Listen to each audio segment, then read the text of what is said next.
Oh, that's quite weird.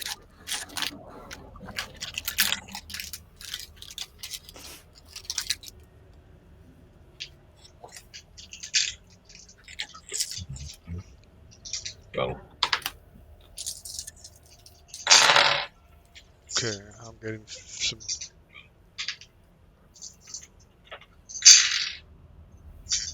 Oh, that's why. I wonder where I was getting the audio coming back from. It's coming back. Okay, right.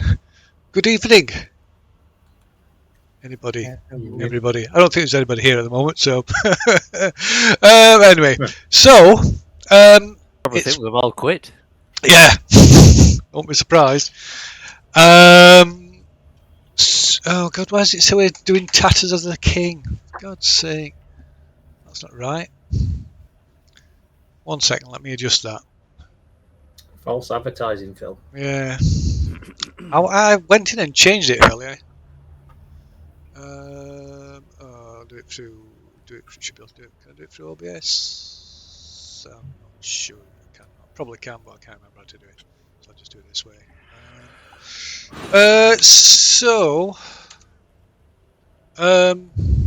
Yeah.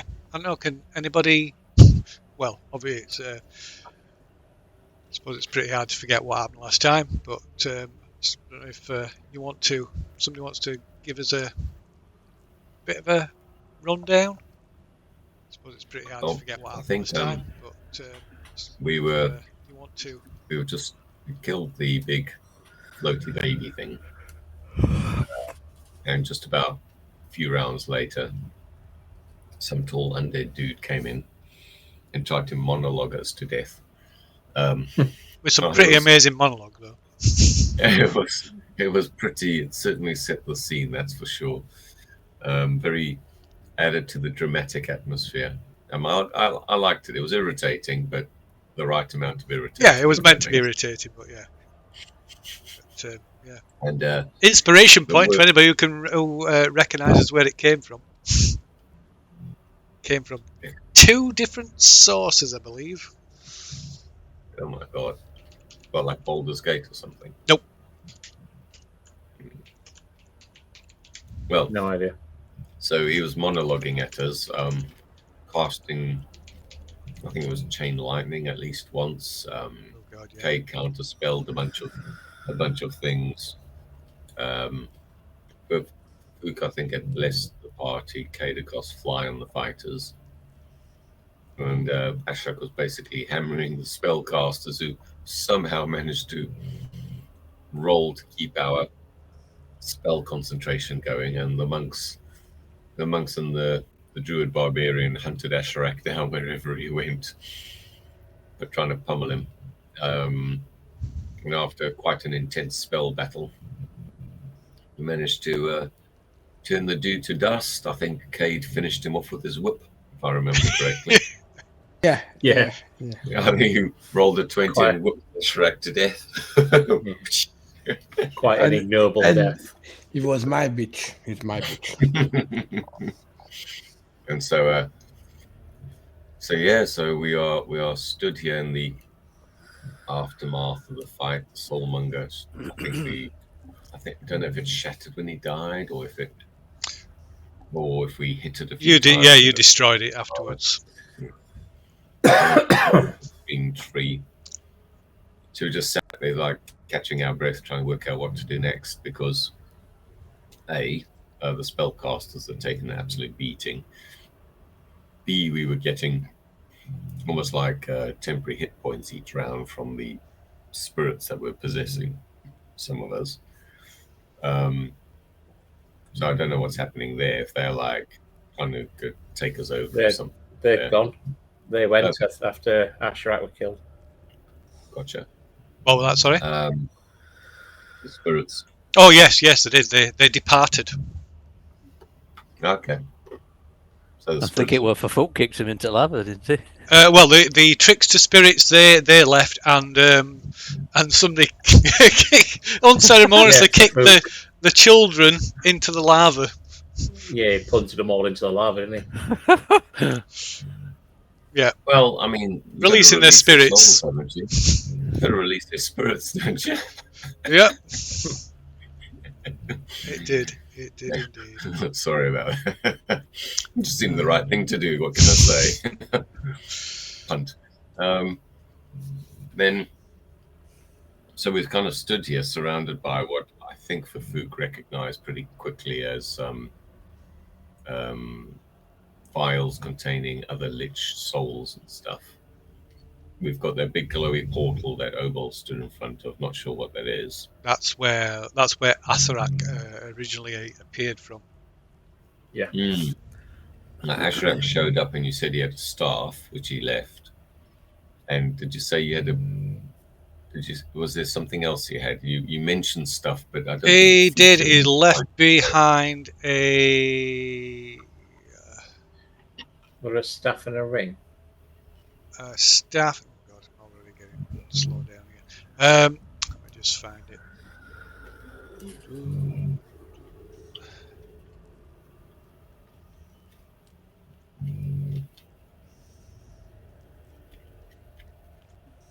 Where was he when he died? I Um, was wondering if it fell into the lava. It or not. was no, it was actually it was near Cade, wasn't it, when he died? We were just near the Yeah. bottom of the. I think we were near the bottom of the steps. Yeah, he was next to me. Where is it? So yes, he dropped the staff and a medallion. No, that were it. So we need to check those out later on. So the staff, I believe, is topped with like skulls.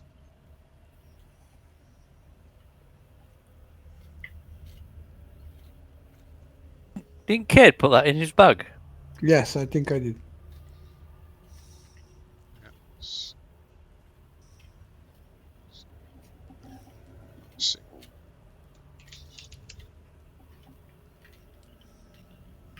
Slow down.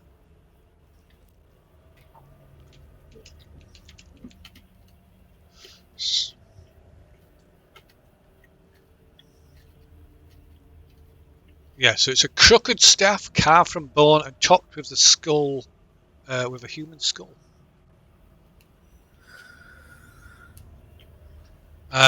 With a rune carved into the skull's forehead.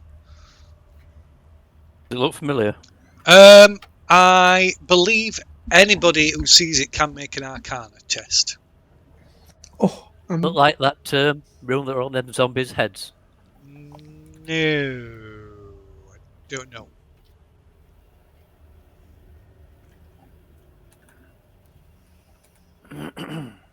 They had some kind of symbol on the heads, didn't they? They did, yeah, they were like a triangle.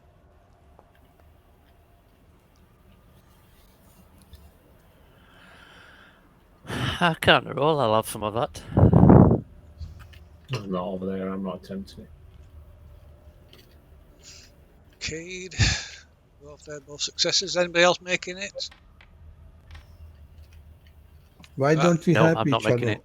Why don't we help each other? You can't really.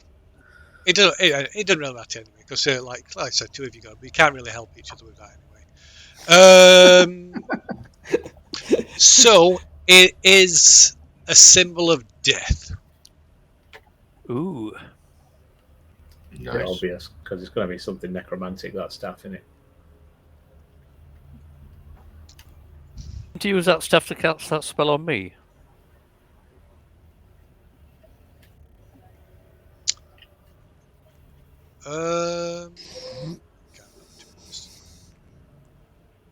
It may have done.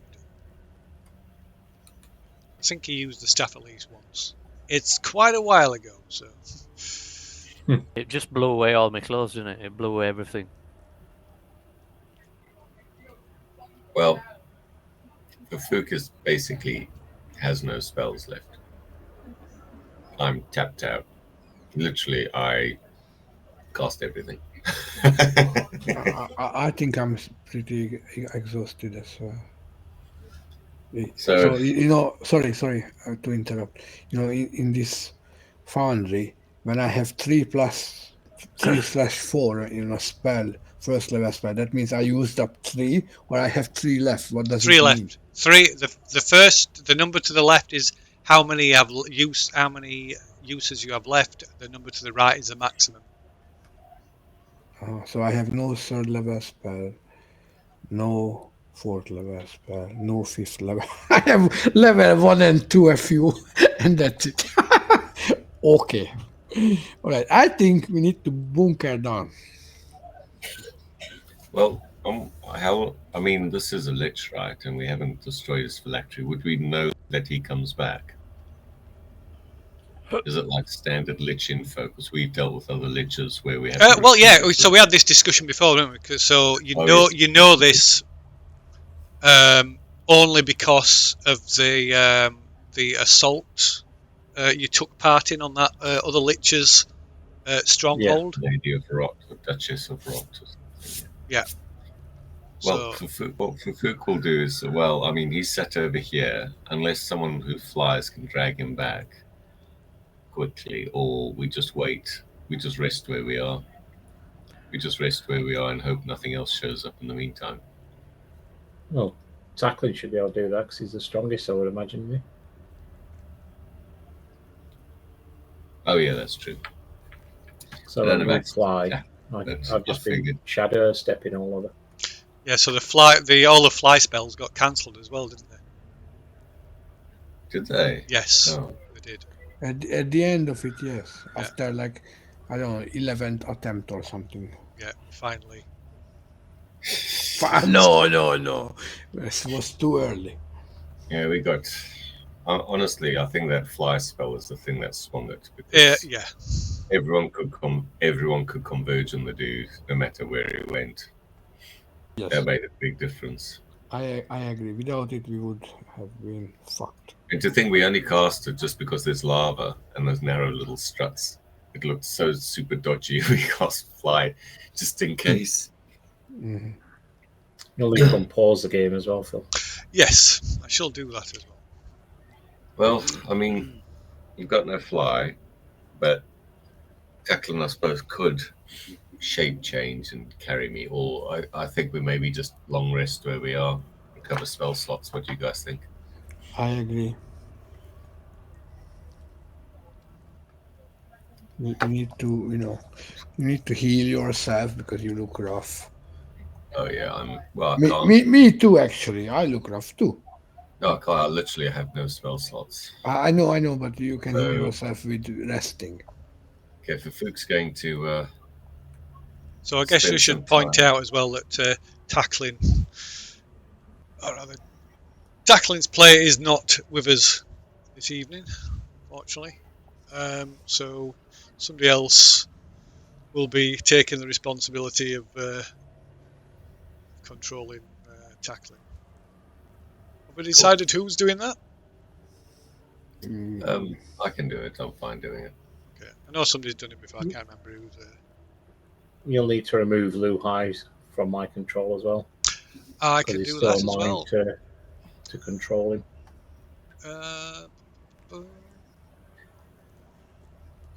Ship.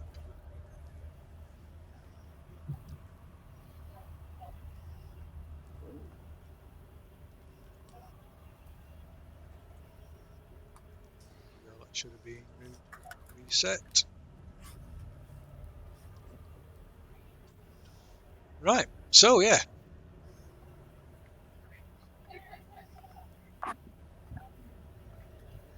Oh, Long Callum's rest. taking a massive fit. Where are we camping? We camp here. I mean, unless someone can retrieve for food. Would Tacklin's large spider form be able to safely carry Fufuk back across the lava?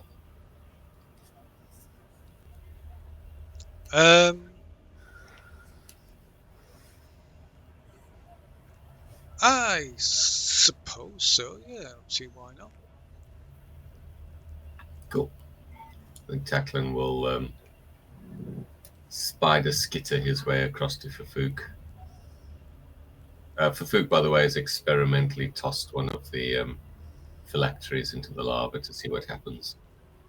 Okay, so well, let's say you try it with a few. So a couple of them pop quite spectacularly.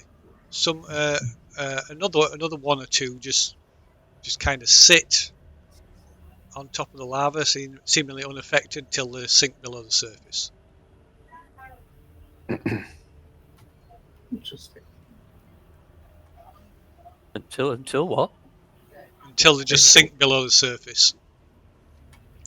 All right. Yeah, I would just have to ignore the calendar date. For some reason, it's completely reset itself, so I'll have to check last session to put the date right. Some of the modules are out of date since we've had to shift to the offline client, desktop client. Anyway, sorry, continue. Yeah, all good. So once we're back together again, can you remember there was a long set of stairs and then we went up to a passageway, didn't we, above that? Yeah. Yes, so yeah. So I believe the doors were locked. The door had sealed itself. Is it still sealed? It is. Now we're going to have a look over this door from where Asherak came. Okay, so there is Search over it. there's just like this ornate portal decorated with skulls, and in it, sort of hovering in it, lighting up the centre of it, is this this multicoloured sort of rainbow diffusion of light, and you can't quite see through it. It's almost opaque.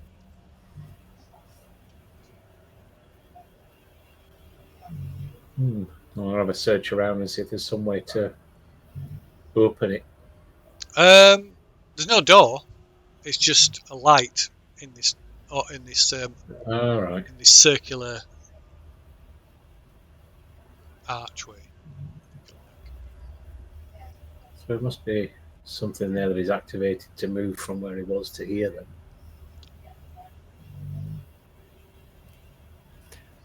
Maybe he opened it with staff or medallion. We need to examine those. However, I need a rest rather than checking things. Description.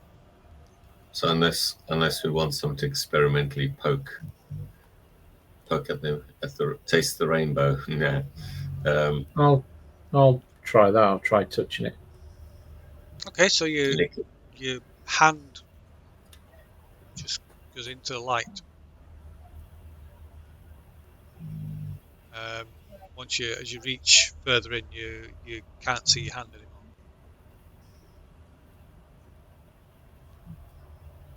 I'll try and go up around them, Phil, see if I can feel something behind the light. Nothing.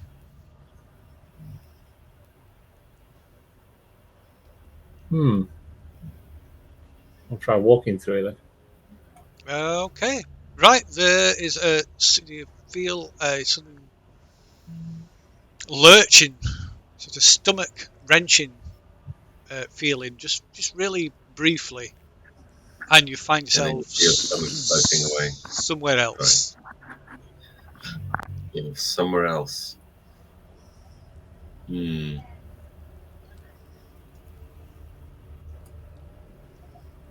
Asherak's home plane. A room full of Elemental evil. A room full of lichens go, "Who are you?"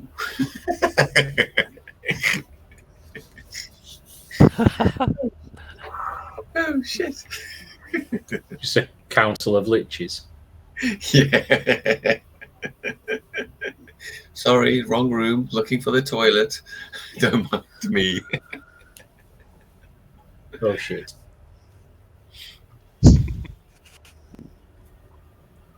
Be a misconception as kids. Oh shit. Second, I'm going to open up the PDF of this because it's That's a lot of red proving a little boxes. bit slow. When we take a break, I'm going to check. I'm going to have to lower the Foundry settings. Second. Everything's a bit slow.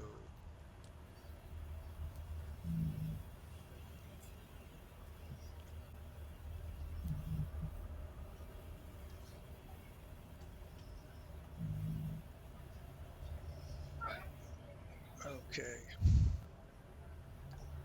Get there eventually. Right. So you step out of the mist into some kind of chapel with black basalt pillars and a polished obsidian altar. Resting on the altar is a leather bag the size and shape of a human body, which appears to be sewn shut. Beyond the altar, a heavy black drape hangs from an archway. Down the sides, both sides of the room, are 8 emaciated, green-skinned creatures shackled to the walls of the chapel, each one gazing towards you with a single green, baleful eye. The monsters begin to gibber and drool as they shake their manacles. And you can hear this gibbering, these voices, you can hear it in your head, All right. as well as in the room. No joy. So yeah, so you all see Obold like step into the archway and it just vanishes. Can Kate cast a message to see if you can reach him? I try. Let's have a look. I have message. It's going to be a weird phylactery if that's his 120 phylactery. foot. Yes, I have message. Yes. 1 second. Just need to just check on. Does it? 120 feet. Yes. Do they have any length to these shackles? Or the No, they shackles can't. to the They walls? can't move from where they are. No, thank God for that. Just need to I'll check. walk straight up the middle of the room then, Phil, towards that body sack. Okay. Body sack. Yep. Looks like a giant human-sized ball sack. So Shaved, but so yes. So Cade, your spell. So point towards within range. Whisper. Don't you have to see them? Oh, sorry. I Yeah, cast can't be it cast so through solid objects. Sorry. My mistake. Sorry. Messages I was no good. only once. Sorry. I was like, why is it not happening? Shit. Okay, so as you're walking forward, what's your alignment again? Mine. Mine. No, okay, yeah, Uh, Obold. Oh boy. Okay. Mine is lawful neutral. Awful neutral.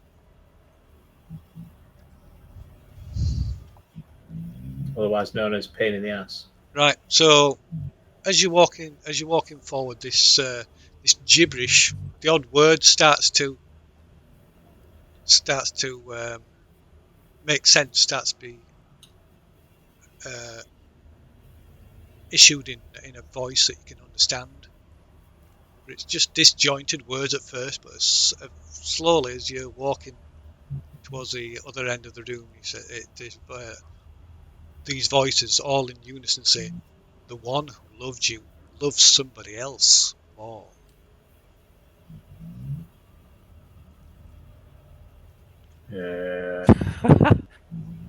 What?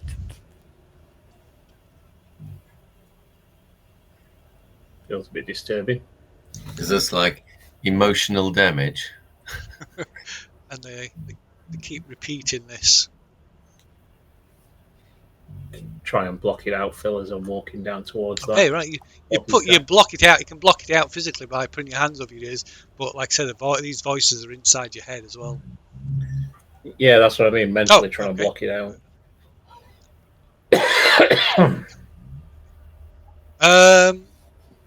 Okay. So.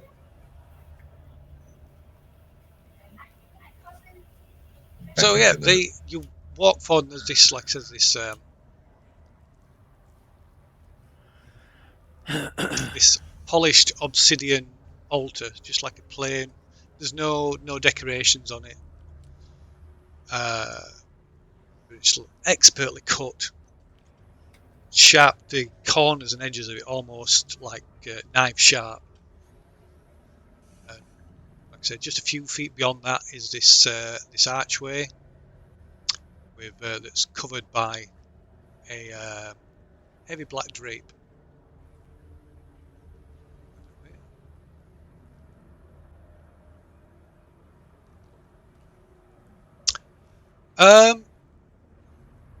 Yeah, and like I said, there's this sewn, crudely stitched leather bag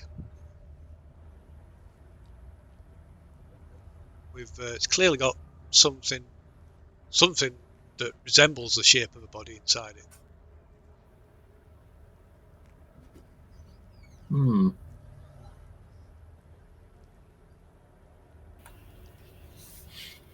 I'll have a look over the altar and then the bag itself. So I'll go around the altar and have a look all around. Make sure I'm not tripping something that releases these manacled things. Okay. And then I'll have a look at the body bag.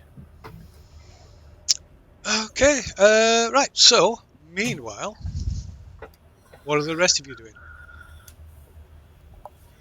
Why does it keep doing that? We don't know. We don't know why it does that. It keeps coming up with the statistics for Ninja for some reason. Anybody got a spare bag sack or Where's Lee gone? Where's back? So, well, from our side, we've got unless Cade's got some spells that can locate him or communicate with him, we can't get out.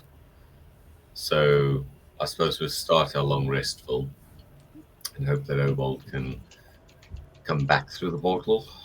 Or maybe he's just been vaporized or something. Who knows? I mean, we literally don't know. We're on the opposite end of it. Okay. Hey, look, I mean, if the other monk wants to also disappear through the rainbow doorway and get vaporized, that may be our only way out. I mean, wall run, can't it? Naruto run all the way across. Well, that's just it, is that no one else can do that. Or can jump a new step of the wind. Yeah. I set up Lemon's tiny hut somewhere. There's no way you can set it up. Why? Because it's a 10-foot radius, is it? Let me check. Yeah. Oh well, I suppose you could have it overhanging the pit. I suppose. I'm not sure. Does it need to be all set on solid ground? I think it does. I think it does. Yeah. In which case, there's no way to. There's not enough room to put it down. 10-foot radius.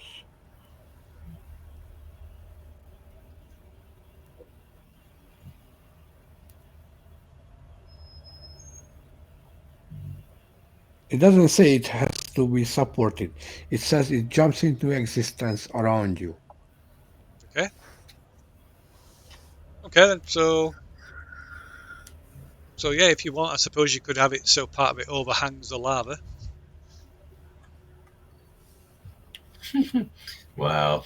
Don't roll in your sleep. It'll get pretty hot in there as well. They're like all hot air No. No. It says, the temperature is regulated by You know, so I understand your logic, but unfortunately I counter it with this. So we won't get cooked. Thank you. And I don't want to roast it. You know, It would be kid. embarrassing. Yeah, roasted kid. It's magic, kid. Phil. Yeah, it's Magic. magic. Magic. It's magic. So you know, if I set it up, I don't know where we are. I mean, a little bit overhanging into the lava, but I don't think so many things gonna come from there. Yeah, do you agree? Yeah, that's good. So I set it up somewhere where we are standing at the moment. Okay. Okay. Right. We Uh, settle down and wait to see what happens. Sorry, did you say that you were having tackling move you back over there, carry you back over in this spiders? Correct. Right. So Yes, please. Yeah. let's move everybody. Got a bit of a delay there. We're going to have to lower the settings at some point. There. That'll do. Okay. So you're sort of just bunkering down under the dome, then, yes?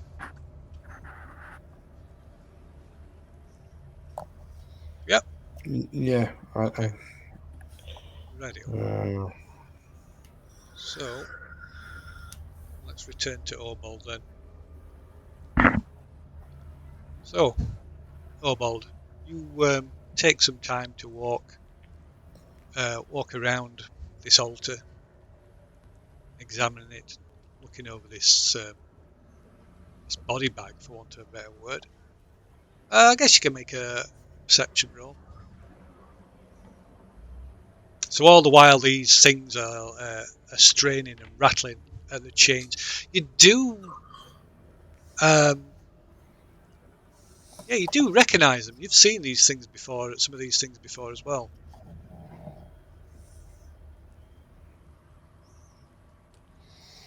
With a single eye, they remind me of those things that used to get in Hero Quest for Morians. Not this, no. Yeah. So it's probably seems a long time ago, but you have encountered one of these things before back in Phandalin. Phandalin. It was in Yeah. the Red Brand hideout beneath the ruined manor house.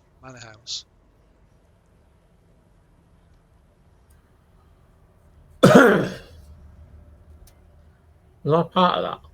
I believe so. I can't remember a ruined Not manor house. that mind reading thing, were it? Yes. That what? Oh, the crevasse. There was the Yeah. thing in the crevasse. Yes. Noldrum.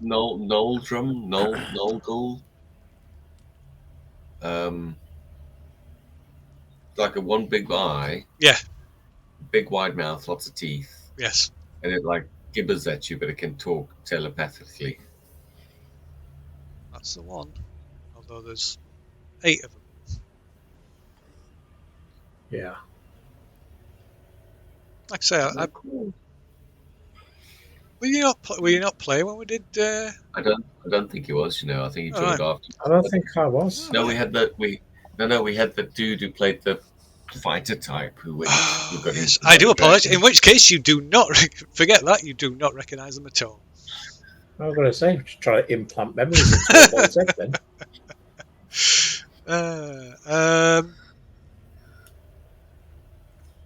Obal's just stood there scratching his head, so sure I remember these. I can't remember. Do I remember these? So yeah, and like, try as much as you're trying to like block him out, you can block out the voices and the voices in your head completely, and saying you can never make everyone happy. Sooner or later, they will all abandon you.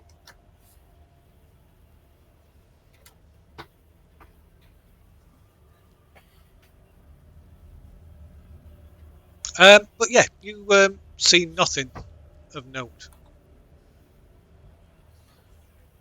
I'll have a search over this body bag then. See if it's what I think it is. What do you think it is? I don't know. I think it's somehow related to Asherak. But it just seems like odd for that to be a phylactery.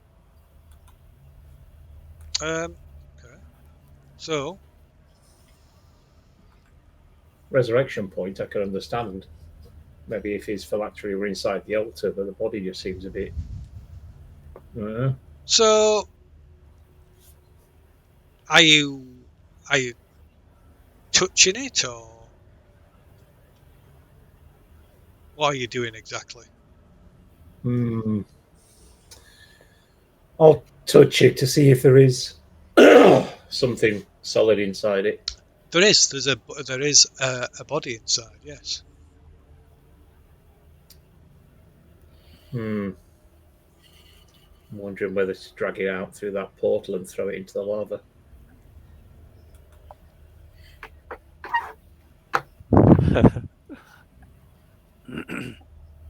Just to be on the safe side. Indeed.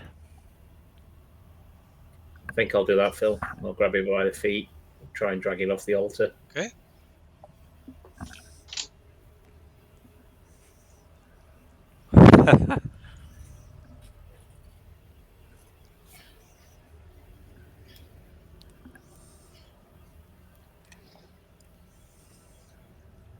And then I'll drag it back down towards that rainbow coloured light, prismatic light. Okay. See if I can drag it through to the other side. Yeah, you can. Yeah, you drag it. So just like grabbing it by the feet and pull it off the altar. Yeah. Okay. Right. So Yep. it lands. So there's a thud as the body hits the floor. Shoulders. Ow! So yeah, it's like a thud, and you start dragging this body bag back towards the portal. As you do, the things chained to the walls. They know you haven't lived up to your own standards, and they'll condemn you for it.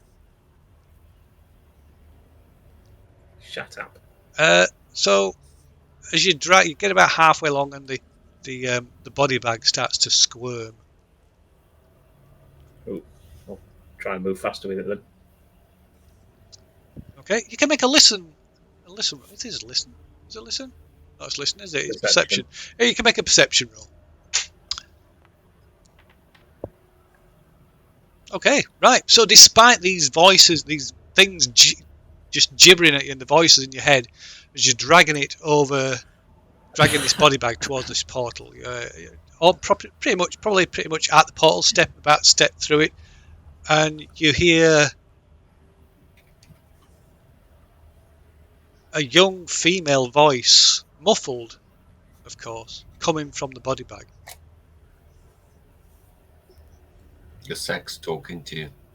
What's going on? Help! Help!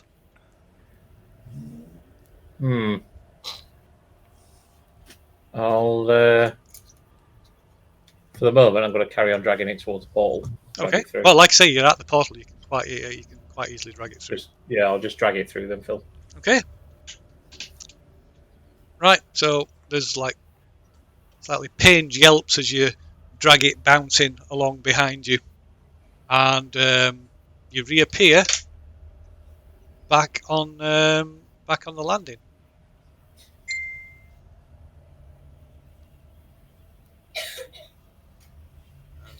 Yeah. Slowly.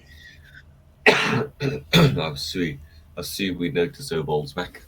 Yes, I suppose to. Maybe not straight away, but yes. And he's with the body bag on the floor then. Yeah, I'll load my crossbow first. Okay. And then I'll cut the ropes that's holding the bag. So it's stitched together, but yeah, you can. Yeah. Yeah. I want to make sure the body bag is at the edge of the balcony first, though. Yeah, okay. So that I'm between it and the portal. Yeah. So I'll cut the stitches with my spear while I've got my crossbow. Any particular spot? Just ready to... Anywhere, like I say, it's stitched together all over. Where are you going to cut the stitching? By the feet, by the head, by the middle. I'll cut from the feet to the middle, and then if there's something alive in there, I'll let it get out itself. Okay. So yeah, like I said, maybe not straight away, but pretty soon after Obald emerges from this portal, you spot him stood on that far balcony with something, a large object. You can't tell what it is from here.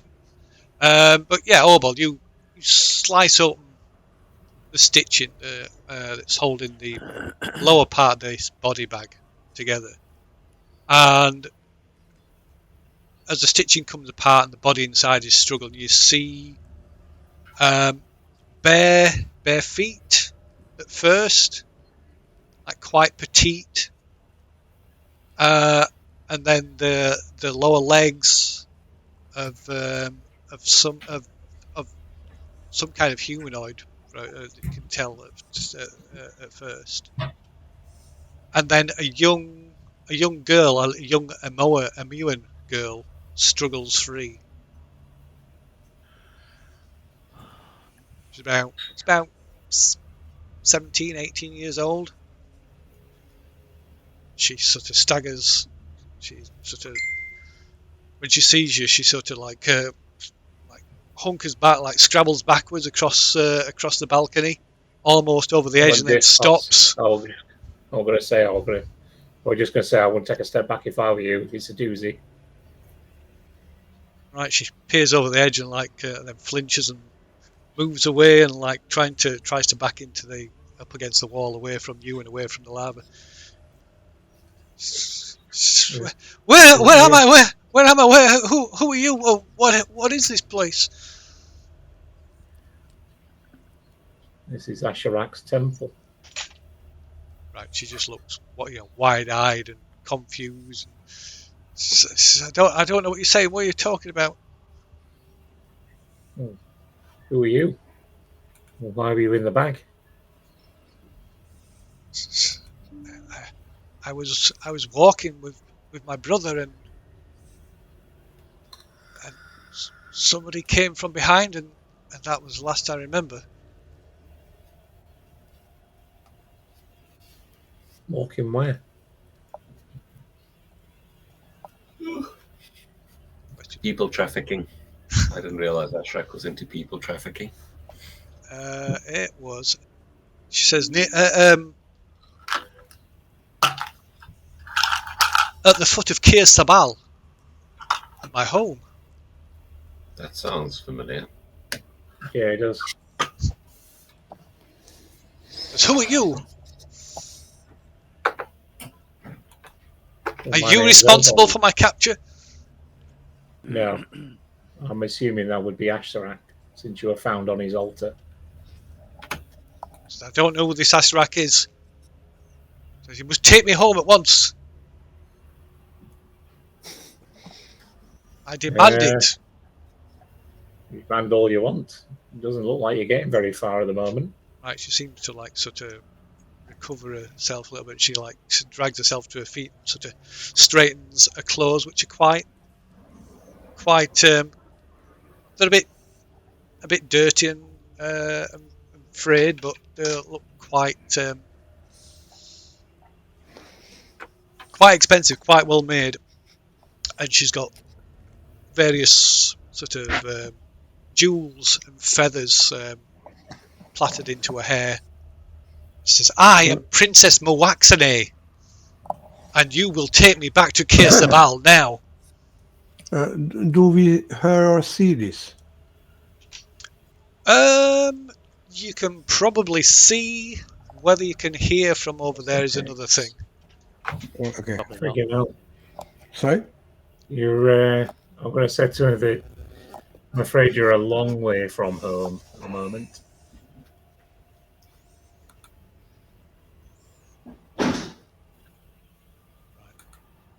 A very long way. She looks around at her again and says, "Well, I command you to take me home immediately." No. I'm not one of your subjects, Princess. Ashara will be searching for me. Woe betide you if you do not return me to my home. Well, at the moment, I believe we're near the peaks of flame. Is that where we found it, Phil? Yeah, kind of. Where Mudgraw took us to. We were like in line with them. So we're in that kind of general area. Yeah, so you've got a journey of at least 400 miles through jungle and undead and dinosaurs. Right, she looks at you and looks back as if she's about to protest, but she seems to detect that you're telling the truth, and she sort of disconsolately just like sort of slumps to the ground. I mean, you're free to come outside when we leave the temple with us. I just don't understand what you were doing. What is this place? Because I don't know what I'm doing here. I don't even know where here is. Well, this is a temple that Asherak lived in. It was a lich. I thought I'd found his phylactery where you were on an altar. Because we've killed him, but we need to find his phylactery to finish him off once and for all. Right, she just looks confused. I don't know what any of this is that you're talking about. Okay. Well, I'll just explain in basic terms, layman's terms, what a lich is to them. Okay. So what's the rest of you doing? And that she was. I had a technical question, Phil. A technical question. Go ahead. Yeah. So basically, when I'm trying to cast Tiny Hut, it says I don't have any spell slot. However, you can cast it as ritual, but I couldn't find the option for it on Find the Character sheet. Is there one? You don't need to, because it wouldn't use a spell slot. That's why there's an option. No, but it doesn't let me actually cast it. It comes up with the error message. You don't have available spell. Yeah, that's what I mean. It wouldn't use up a spell slot, so it doesn't. That's why it's not an option to cast it as a ritual, because it wouldn't use a spell slot. Oh, okay. I just tell you that I cast it, and you Yeah. fine. Okay. That's the stuff on the sheet's just keeping track of your spell slots. Okay. So I mean, I wanna once I see this young lady, I wanna check her out. I don't know. I Check it out. Yeah, I had a funny question, but the timing for that is gone now. It's not that funny anymore. But it was that time when she said she's blah blah blah blah blah. Does that map need updating, Phil? The player's map of Chult, because there's hexes on there. I'm assuming that it shouldn't be anymore. Possibly. I'm not going to attempt to load that up at the moment because it's quite quite intensive. Because Kirsabel's right on near the east coast of Chult. I've just had a look at it. And that 300 to 400 miles is at a straight line, possibly from where we are. Probably regret clicking on that. It's probably going to take forever to download it. Oh no. So what? Yeah, that's correct. Oh, you wanted to know where thing is in relation to that, aren't you? Where our temple is, because Mudgraw led us up through the land of ash and smoke, I think, wasn't it? Yep. God, it's been that long. I can't remember myself. 1 second, I will check out the map. I mean, I'll fill her in on the details anyway to explain why we're here and what we've done.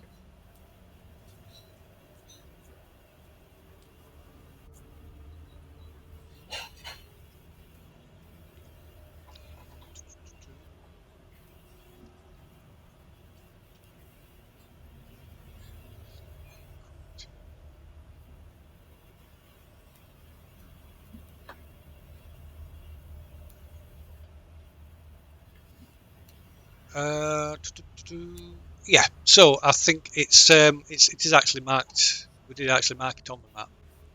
So if you look, we drew it on that circle, green circle, just to the left of the Peaks of Flame, between the Valley of Lost Honor and the Peaks of Flame.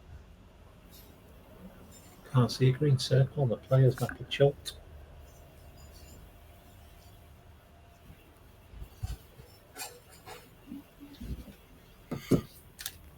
I've actually got a printout somewhere. I'm just too lazy to dig it out. I've got a whole sort of map of the area which I'd marked up, didn't I? Do you want me Yeah. to dig it out?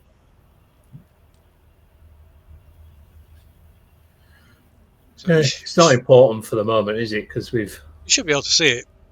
Like I said, there's no, I can't. There's no green circle when I'm looking at it.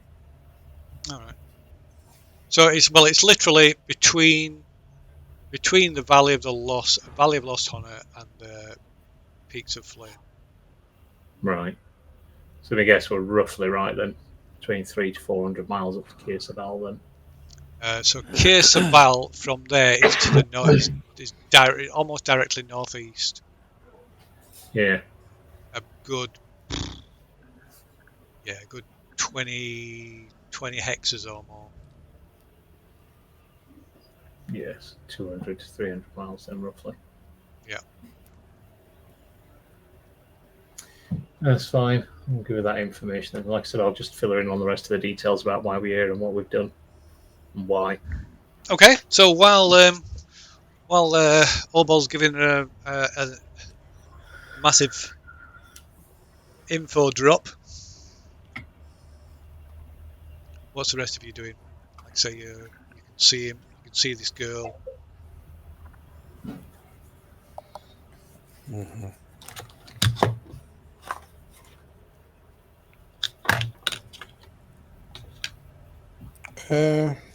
I cast Detect Magic, and I wanna check her out regarding is she under any spells or anything I should know, anything dodgy I'm looking about around or for.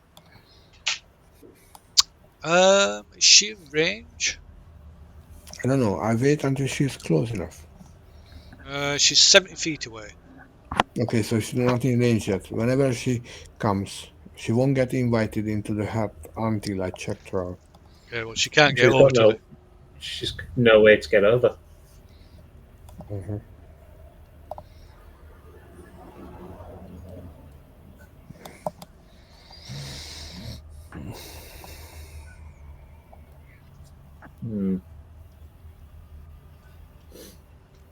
Anybody Why do did he anything? kidnap Anybody else do anything? Princess. Sat in silence in your little hut, your little dome. Yeah, well, I mean, kind of sat there looking at Obold argue with a female. And both of Fuchs dying with curiosity, of course, because this is the only living person so far we've met that hasn't instantly tried to murder us all. It's intriguing, but other than standing on the edge of a lava pit screaming at Obold to try and interrupt a conversation, it's got no spells. Yeah. I'll just wait until I got spells and can do something. Otherwise, I'm just soaking up Obold time. Anybody got a spare bag? No. Mine got used up a while back. Or even a spare set of clothes?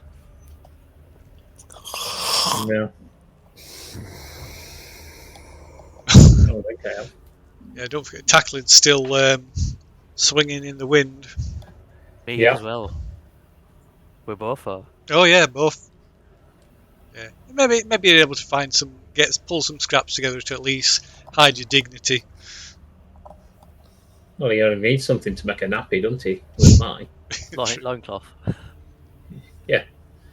Like a sumo nappy. Okay. Is that robe of scintillating colours? Is that gone, Phil? Who had that? Me. So that's where I got the spirit of Unk from, wasn't it? So no, you still got that. You still got the items that the right. spirits resided in. All right. Okay. Oh, cool. That's good. That's actually quite useful. Well, actually, we got the staff and the amulet for the dead dude, so we could identify those. Ritually cast detect magic and ritually cast identify on them while we're sat around doing nothing. Yep, you could do that. Sorry, it's been a few weeks. Out of practice. It has indeed. Oh, that's the only thing that Tackling's wearing, isn't he? He's got that robe that he's wearing. Yeah. That one of mine. Yeah, so he has got a robe he can hide himself behind. Well, Tacklin's just hiding his privates behind his really long dwarf beard.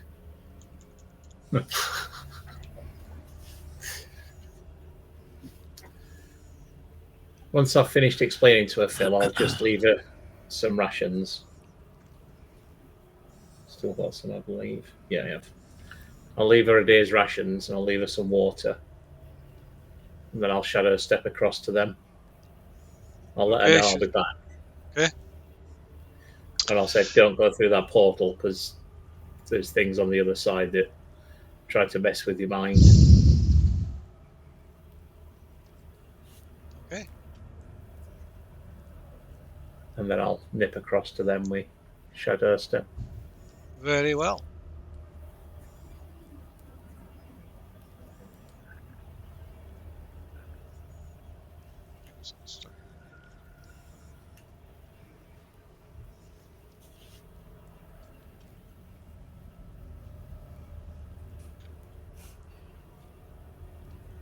And then I'll enter the hut and explain to them what's happened. This has gone through that.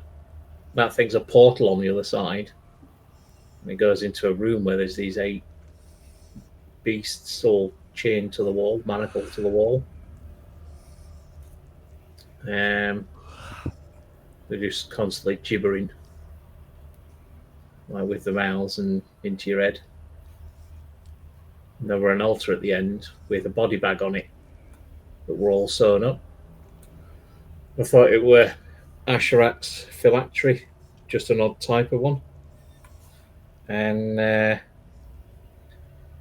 when I dragged it out, I had all intentions of throwing it in the lava, but then someone inside started wriggling around, and it turns out there were a little girl inside. Saved from murdering a little girl. Yeah. Turns out she's a princess that seems to have been kidnapped from up on the northeast of here, right near the coast. Somewhere called Kia Sabal.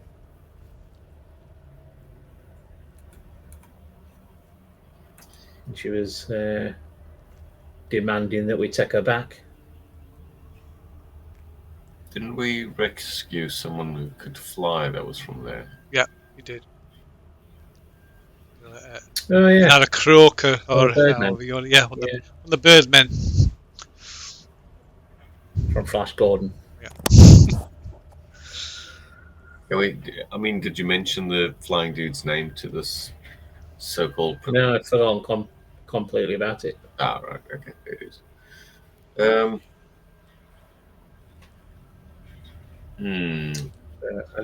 I didn't see any other way out in that room. There was an archway that was obscured. That was with a drape across it. Oh yeah, with that drape. I'll say that then. I'll say there was an archway with a drape across it in that other room. Possibly it might be a way out, or it might lead to his phylactery. I don't know. Okay, well, it sounds We're like going to need some way for 3 of you to get across there. Well, I mean, you could cast fly on Tacklin, or Tacklin could turn into a spider and just ferry us across there.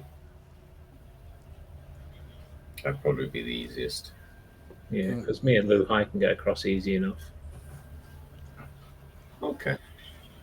Well, do we want to rest up in this room and then carry on?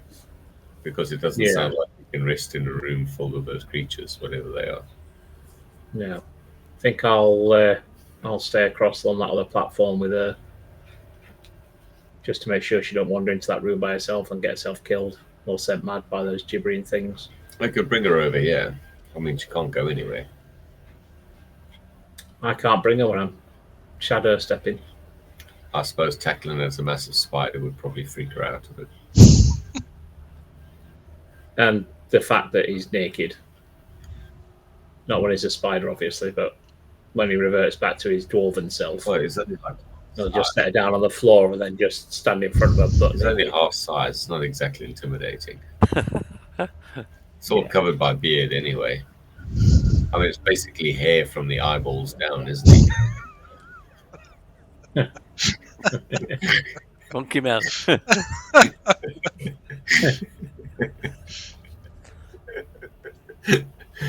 Sorry. So, yeah, okay, that sounds like a grand idea. I'll give Lou High my robe of scintillating Okay. colours, Phil. Where do I send to player? Why? Lou High. Gives you something to cover yourself up with. I've found bits, haven't I? I've got like a loincloth type thing. No, I've sent you it now. Should appear on your character sheet, or for you to accept it on your Okay, so character did sheet. you say you were casting detect magic on one or both of you on the staff? Yeah, I mean, we can both cast it. It's no biggie. Yeah, you're casting it ritually. Casting it ritualistically doesn't do anything anyway, does it? I mean, it doesn't expend anything. I'll nip back then, Phil. After I've filled them in with the details, I'll nip back Okay. to her. Right. We reminded Obold of that bird guy's name, so you can ask him.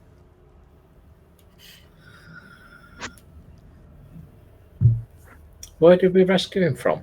I can't remember. Wasn't he like tied? Were you part of an adventuring party or something? No, I think he was tied up or something. I'm struggling to remember. He was wasn't he a captive of the terrorfolk? Those geriatric Yeah. terrorfolk. Yes, he was. Vicious Yeah. All right. prisoner, Yeah. yeah. God, that was some time ago. Tower. Really, that tower? Yeah. Yeah, the Thing old fire Firefinger. finger. Yeah. Yeah. Yeah. God, that was quite some time ago. So yeah, so when you mentioned his name, she recognised him and says, asks how you know of him, and you learn that he's one of the guardians of Keir Sabal, one of the more higher ranking All right. soldiers there.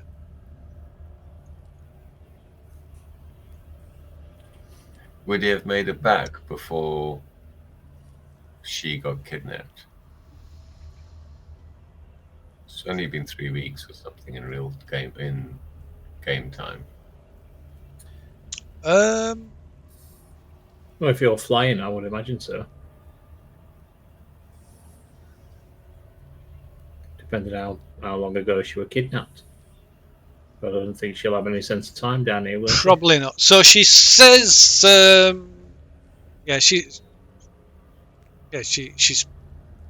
she spoke to him before, not long before she was kidnapped, but she doesn't recall him mentioning anything about what you've just spoken, you just told her about. Yeah, right. Fair enough. Well, I'll just chat with you while we're waiting and while they're rested up and stuff. Okay. So, well, what would you learn from her? Let's see. So amulet and staff. Yes. So, the staff gives out an incredibly strong aura of enchantment and necromantic magic. Shocker. The amulet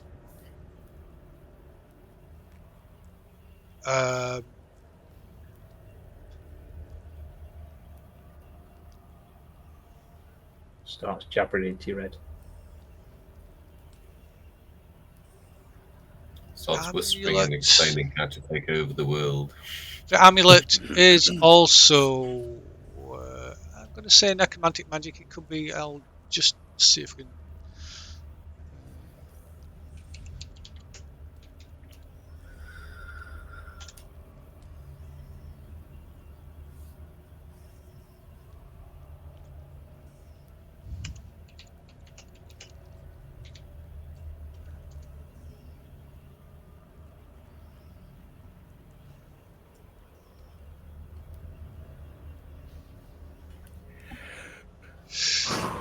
Yeah, I will say it's necromantic magic as well. Don't Possibly ident- possibly enchantment. And identify.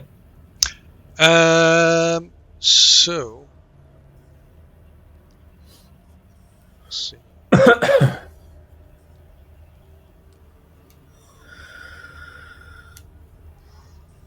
So identify. So you're going to have to make an Arcana check with you. So you cast your identify, and you can make an Arcana check. So you can do it with advantage because you've identified the types of magic, and of course the rarity of the item will determine the difficulty. So it'll be two separate rolls. With advantage, okay. Yeah.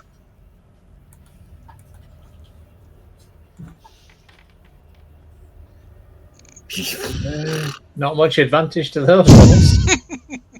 So What are you doing? So yeah, that pretty much takes up the rest of your spare time during the long rest. Cade needs to roll as well. So okay, so one of you can be doing one thing, one of you can be doing the other. You can't both be doing the same item. Okay, I'm doing the other one then. Can I? Okay, yeah. You pick, Cade. You pick one you want to do. I just did one.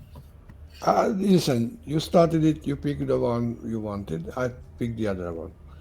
I'd have probably gone for the amulet because the staff looks kind of hinky with all the death symbols. Okay. Okay. So And the human skull on it. Yeah, basically. So can I roll Arcana on that one? Yes, you can.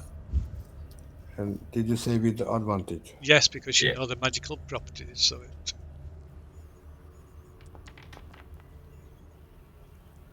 You don't know. What did I roll? All you know is that it is clearly a powerful item, but you'd have the to. Staff is bad juju. Listen, we try again tomorrow. You know, sometimes you have to admit defeat. Okay? Yeah, it requires more study. Yeah, that's kind of true. Cade has got a skull on the end. Why don't we just toss it in the lava and walk away? No. It might be useful. we might be able to turn the weapon of the evil against evil. So no, it's a resource. Don't. Fafuk's not totally convinced, but he'll bow to his colleague's greater Arcana check, if only just.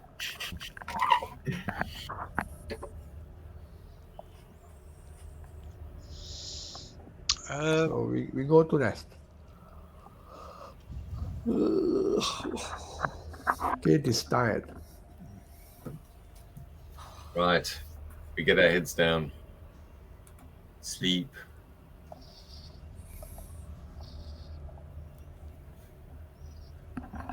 Eat, sleep, rave, repeat. Hey, Phil. Yep. So yeah, you learn a little bit from Mawax when he. God, it's a terrible name to pronounce. She's a little bit once she's real, well, possibly not relaxed, but once she's like sort of calmed down and become and sort of resolved herself to the situation that she's in, more of a natural personality starts to come through when she's quite rude, headstrong, all the traits that you'd expect from a spoilt noble princess. child. Spoiled little princess. So she already, so from talking to her, she regards herself.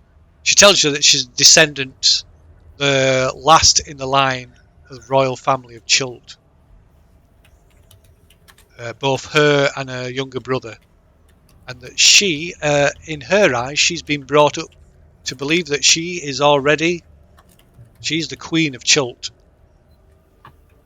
and it is the world that is at fault.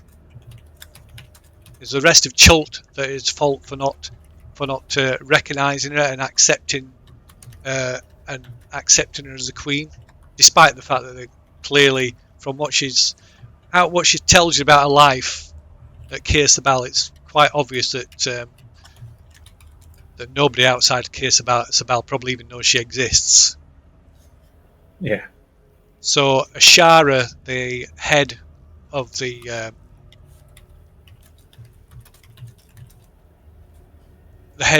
monastery at Keir Sabal, has been sheltering them and looking after them and tutoring them.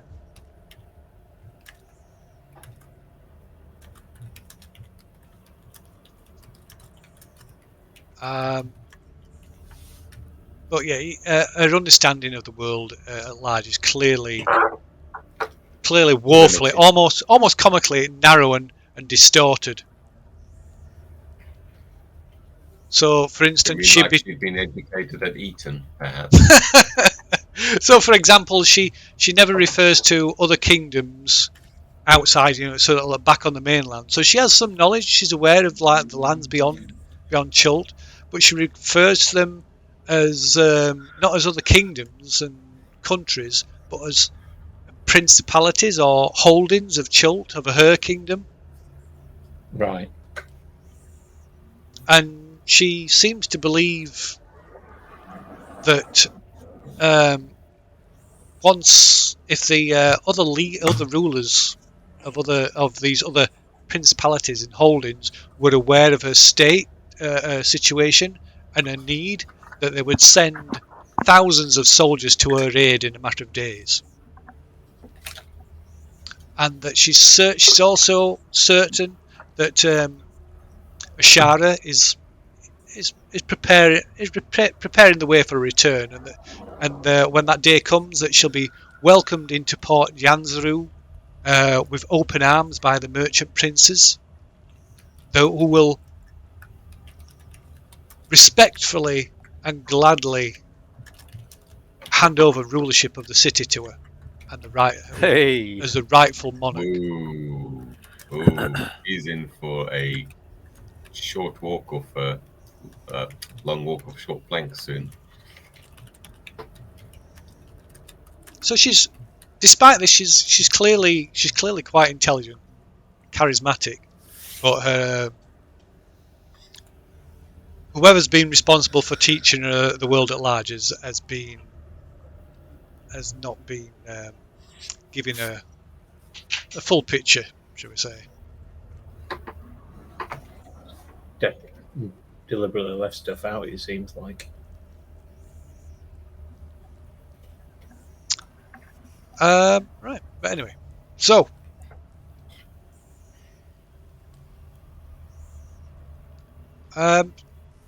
so other than that, just taking a long rest, I believe.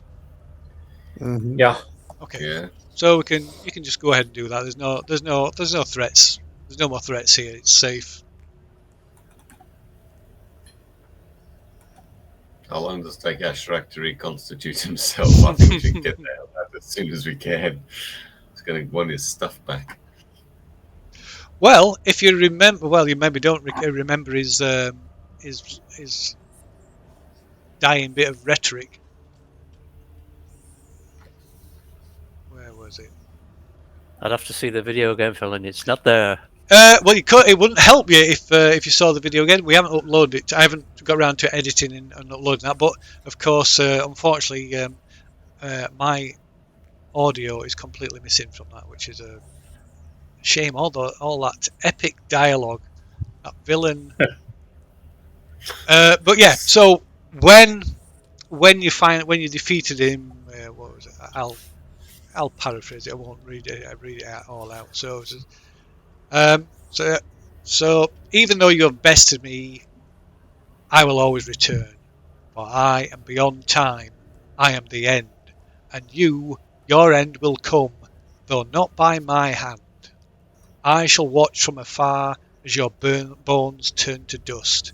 Then I shall come, but not for you, for your kith and kin. Now and for generations to come, I shall see them suffer and pay for this inconvenience you have wrought upon me. Now, know this, as your tombs gather dust in forgotten vaults, it is you that has brought this curse down upon them. Nice. So, So he yeah. took it well then. He took it well. So yeah, you get it clearly, or unless that was just a ruse, of course. He seemingly has no interest in coming and taking his revenge on you. Wow.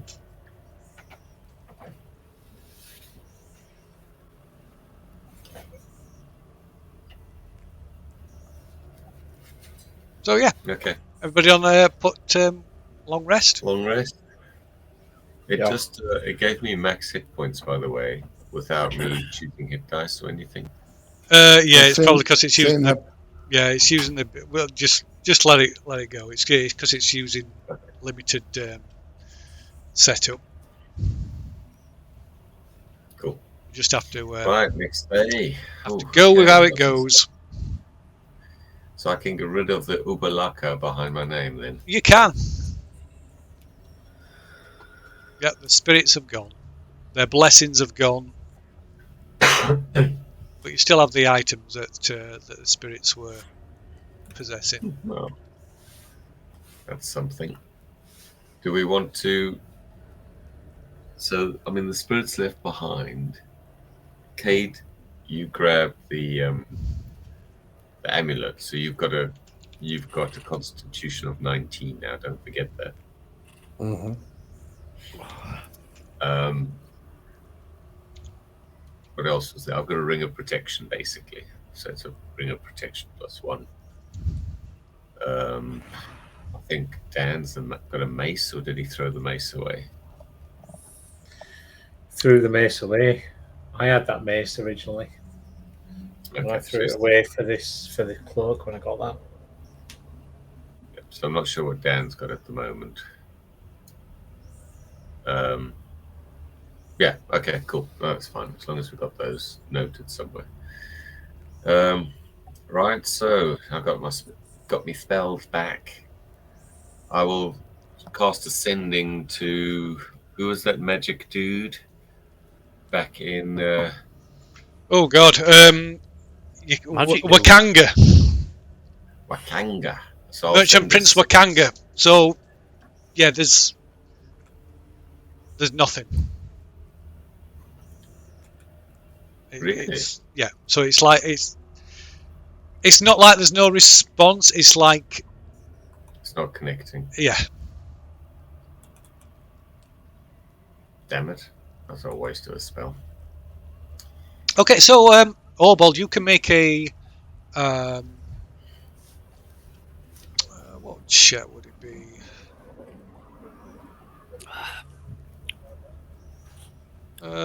This would be persuasion, I suppose. There's no chance. Yeah, so you can make a persuasion check. See how your if you've made any impact on the princess, on her. Nope. Oh, Okay, so should have used intimidation. At least I could so pick it yeah, up. so Yeah, so she's still, although she appears to be much more at ease now, she's still quite indifferent towards you, which is probably a matter of or what she believes to be her social standing, if aside from anything else. Can Fafuk check out the sealed doors and maybe with Cade see if we can like open it with like a knock spell or something? Let me check. I'll warn her about the two naked adventurers that'll end up turning up at some point. One by Well, we're not choice. totally naked. One by choice. Yeah, I have not Wearing as much- memorized. Yes. Wearing as little clothing as you two are in front of a princess, it'll be classed as naked. So she insists that you should ensure that they are appropriately attired in her presence. Listen, when she's around, I wanna go to Fufuk and ask her, whispering, "You think she's still a virgin?" That's what's been on Kate's mind since yesterday. However, I'm just asking this for the magic aspect because she. Asking it for a friend. No, she was gonna. Not what I meant. I knew it was a highball for you, so I think she was gonna get sacrificed. That's why I'm asking because it's Right. part of the deal. I'm just teaching magic to my friend. That makes it far less creepy. Yeah. Sorry. So did you say you've not got knock memorized? Yes, I do. I Oh, have. you did. Right. So- Do you want to give it? You want to have a crack at these doors and see if it opens them up? Yes, I will go. Yeah, of course. Because Obol did not make the creepy room filled with mind creatures sound particularly inviting. So I try my spell on that door, please. Okay, so you can. Do you want to click on the spell so it I did. I did it. expends the slot? Yep. Okay. It does not. It does not. It does. Oh. It does not work. It does not open. Okay, well, there's two ways out of here. One, we jump in the lava and die, or two, we go through the rainbow portal and taste the rainbow. Taste the Yeah, rainbow. through the Skittles portal. Okay, so Catelyn will turn into a giant spider and ferry Fafuk and Cade one by one over to the rainbow portal. Obol can drop kick the princess back through it. Make some space. Okay. Right. Well, before Yeah. we leave the room, don't we want to toss all these phylacteries into the lava? Oh yeah, I'll do that while they're organising Okay. themselves. So Right. So yeah, by the time you can have done that by the time they get tackling transports everybody across. So yeah, some of them, like I said, some of them explode in a quite spectacular fashion in lots of different ways, but just as many, if probably easily more than half of them just don't, and although they do eventually sink into the lava. it'll be a shock for the people, glitches that come back to those factories. Well, that's what I'm hoping. Reconstitute themselves in lava. Well, that's what I'm hoping is that one day we'll stumble across a lich and that Phil will have to roll a d20 to see if it's one with a phylactery or not. No, I had a phylactery. Unless they can make more. Well, I suppose the question is, do they know if it's been destroyed? Probably. I think they'll know if it's been destroyed. Have some kind of link to it, Because isn't there? Yeah, it's linked to them, isn't it? So that link will be severed, so they'll know it's been destroyed. It's the ones that haven't had that link severed and they're still under the lava. They're the ones that's in trouble because they won't know to make a different one. Fafuk will carve on the wall. Yellow banner band was here. So when the liches come hunting, who did this to the phylacteries? They're all dead. Okay, so I'm not going to bother moving the princess's token around. We'll just assume that she's there. So, Being dragged round by us.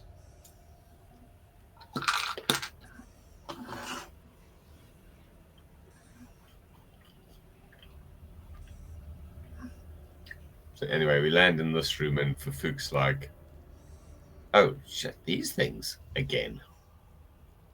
yep. Again. So you step out of the mist into an underground chapel with black basalt pillars and a polished obsidian altar. There's nothing on the altar anymore. Beyond the altar, a heavy black drape hangs from an archway. 8 emaciated, green-skinned creatures are shackled to the walls of the chapel, each one gazing towards you with a single baleful eye. The monsters begin to gibber and drool as they shake and strain against their manacles. Do they look hostile to us? Do they look what? Sorry. Do they look hostile towards us? They just look hostile full stop, I think. It's hard to tell, really. I mean, they're not the most appealing things to look at. I'll let you decide whether they're being or whether hostile. They're making a lot of noise, like this gibbering nonsense that you can't understand, and the same noise, the voices are in your head. And they're just rattling and straining against these manacles, obviously trying to get free from these manacles. The second question, do they look intelligent? Do I recognize them what they are? Well, Fufuk does, because Fufuk's dealt with them before. I think I'm the only one. Start playing crossbow bolts to the Reds, Phil. No, Fufuk's dealt with one before. I think I'm the only one. No, I was there as well. Yeah. So we know you can talk to them using like your mind, but they tend to be a bit on the deranged side. Fufuk will just try ask them, if we free you guys, you're going to hurt us. Is there a way out of here? If you tell us a way out of here, we'll take you with us. Give you your freedom. Stuff like that. Okay, so yeah, as you say this to him, you're like bombarded by like the intensity of the like voice in your head, just like increased tenfold to the point that you almost starts to make you feel nauseous and dizzy, and then as their gibberish slowly starts to like piece together and make sense, it says, "Yes, free us, we shall help you. Ask us anything." Okay. Do you want? We want to know how to get out of here. You must free us first. I'll free one of you, and if you behave yourself, I'll free some more. Okay. Right. They appear to like with this exchange back and forth between them, and then say, "Free. We'll answer one question, then you must free us all." Hang on. I have this hat, this comprehend languages hat. Yeah. So even that doesn't help you. No, these things are like cuckoo. They're like proper. Yeah, they're not speaking a different language. They're just speaking gibberish. Okay. But they are, speaking gibberish. There are you can kind of understand them perhaps before the others, but they're speaking in lots. As the words start to come through, they're speaking in lots of different languages all at once, but it's just like complete random gibberish. But like I say, as it goes on, the words seem to come together and make more sense. You're not sure if it's them or if it's your head that's like slowly piecing it together, or what it is. Sorry, Istvan, could you move your mic away from your mouth? You're breathing directly onto it. It's sorry, I did. No, my apologies. Sorry. So Fufuk says, "Okay, chaps, that's fine as long as you, keep in mind if you attack us, we will destroy you all. What's the safest way to get out of this tomb back to the surface?"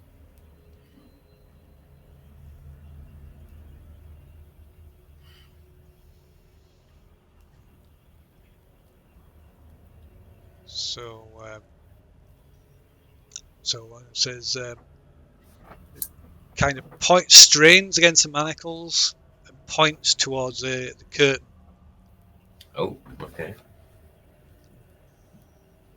The tunnel to the north. Oh, okay. Now you must free us. Well, let's first check that there's a tunnel behind the curtain, and then we'll free you. Who wants to check behind the curtain? I'll check. Okay. So Oh.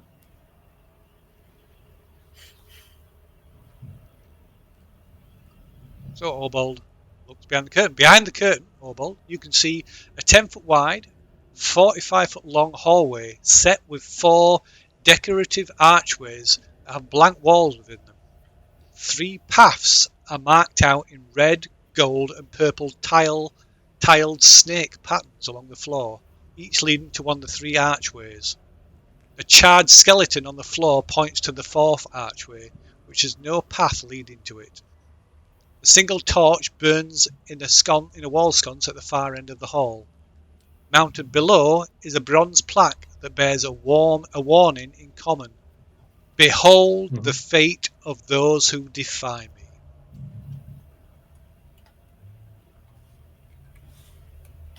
All right. Well, for Fook will free and nothing. Okay. So, Try and undo its manacles. okay. Right. Once you undo its manacles, it sets about unfastening the manacles of the others. Watch them carefully, ready to cast spiritual guardians or something like that if they mess with us. Right. So once they've freed each other, they just kind of just mill around, just wander around. Sometimes even bumping into you as they just wander around, mumbling to each other. Really? Yeah. I was kind of hoping they'd all run it down the path and we'd see which way to go. No, they appear to have no interest in leaving the room at all. Like I said, they just wander around. Right. Almost like as if they're in a state of meditation or prayer or something. So, looking at this hallway, were we told anything about... Were we given any clues about paths or choosing a way out or... we didn't really talk to anyone, did we? No. The hags didn't tell us anything? No.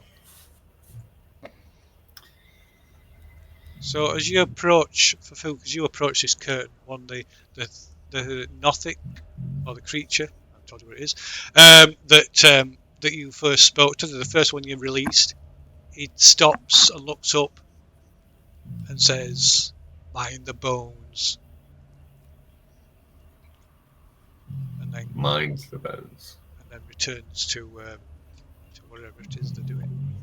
Did he say it in a way of, as in pay attention to the bones, or did he say it as in beware of the bones? Because, I mean, those are opposites. Yeah. He said it in the way I said it. Mind the bones. Mind the bones.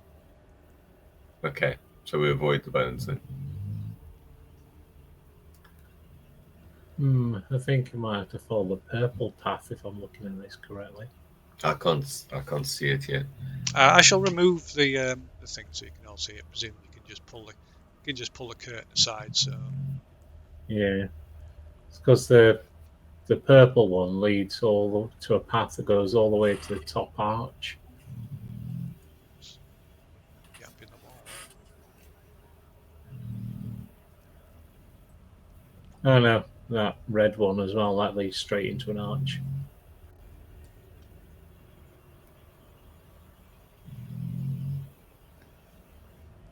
Oh, and I suppose the gold one does as well, actually. I don't know. See the gold arch.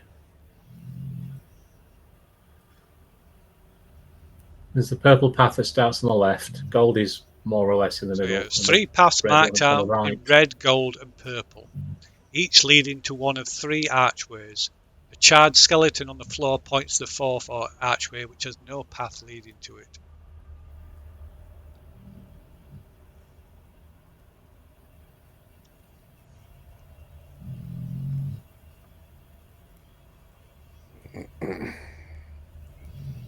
Is there any clues as to like any previous footsteps or? No. Only, well, there's a Somebody made it here, didn't they? there's a charred skeleton on the floor. But yeah, there's no sign of any recent traffic through this area now. Well, Ashrag didn't walk, did he? He just floated. For one.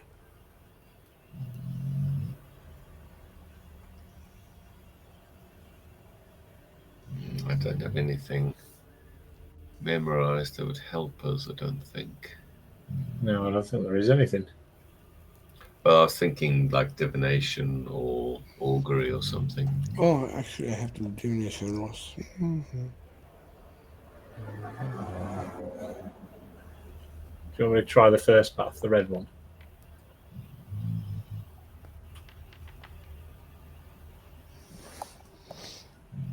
I'll try the red path, Phil. Oh, wait. Fufuk will stop you. Because Fufuk's just remembered he can ritually cast commune. What does that do? Yeah, I'll dump it into the chat. Come on. No, don't. No. Don't. I'm just not casting it. I'm just putting it into the chat. Thank you. Okay. I mean, the chances of this working are really low, but it's better than just total random. What do you guys think? Yeah. Okay, so I'll ritually cast commune full. Okay, so you contact your deity or divine proxy and ask up to 3 questions can be answered. Yo, hello, Damara.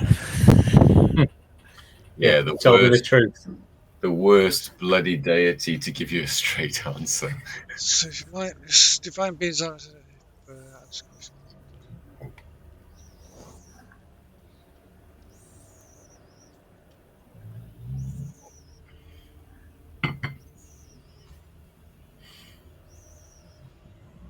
Well, so what are you gonna? So you kind of ritually do the ritual, and as part of the ritual, you ask your questions, I guess. So, what is your question? So Statue. I'll ask him. Well, I'll ask him. It says it doesn't have to be a yes or no answer. No. So I'll ask, which is the safest path to take us back to this surface? Or to It does say that they have to be yes or no. say again? It says they have to be, they can be answered with a yes or no. Yeah, they can be answered. It doesn't say they have to be answered. Yeah, right. I mean, I'm happy for you to interpret that as I need to phrase it so they give me a yes or no answer. No, it can't. Right. It just meant they can answer yes or no. All right. They're Yeah. not going to necessarily give you a clear answer. Yeah.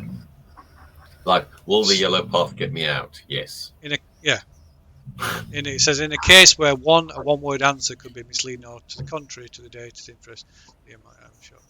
Yeah. So yeah, it's not limited. Their answer is not limited to a yes or no answer. But So, you cast the ritual, and there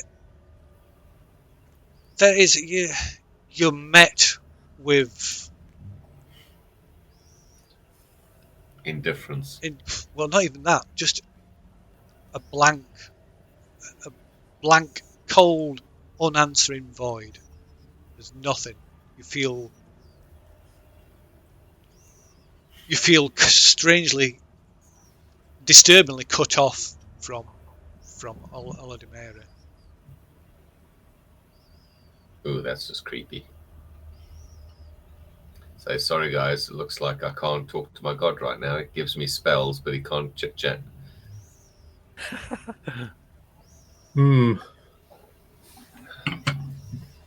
I'll try the red path then, Phil. The red path. I'll cast Yeah. Bliss on Obold and 2 other people. Just in case he has to roll a save. Maybe me to keep, concentration spells running. Yep. Do you agree? Even with the 19 constitution? Yep. All right. You're blessed. Okay. Nice. Okay, so Obold follows the red path that leads to the first archway on the left-hand side. Mm-hmm. So what are you doing? So you follow the path, being careful to walk on the path, are you? Yeah. Okay, and it leads you to this blank wall in this archway on the wall. It's like just a blank wall with this archway, like all the others. I'll look over the archway and see if there's anything that suggests an opening switch or something like that. You're doing what? Sorry. Just have a look and see if there's anything that looks like it might open a doorway or Just looking it over visually. You can't see anything.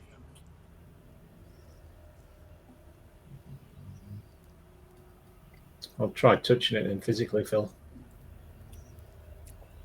Okay, right as Orbol lays his hand on the wall, he's suddenly violently pulled into the wall and disappears.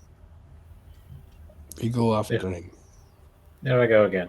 Wait. It's like Pop Goes the Weasel with me.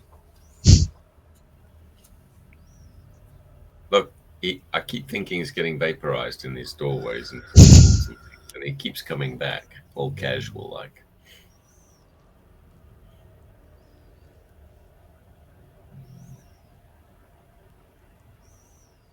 Anything else? Nothing else happens. We should go after him. So we don't leave Okay, him. Cade, you can go next. I'm going. Listen, we never leave anyone behind. About a message? Sending a It's message? just as you see Urbold go through, you just see his hand go like that as he disappears into the wall. So what's Cade doing? I go after him. Okay.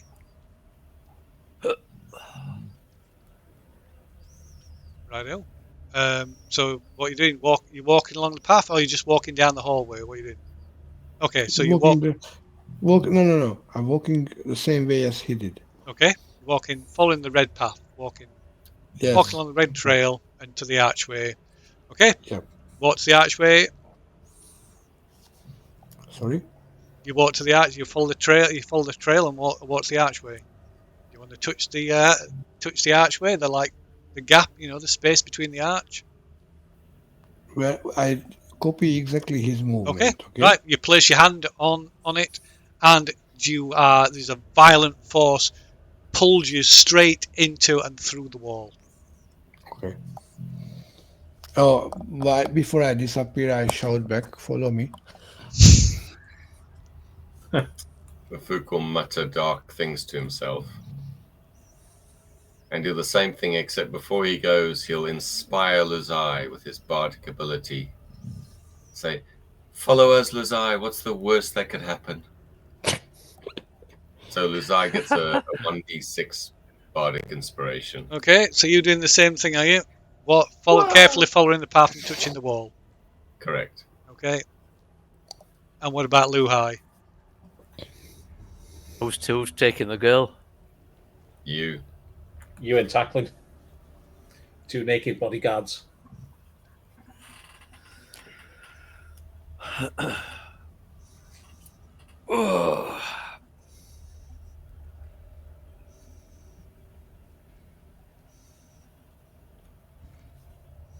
What are you doing?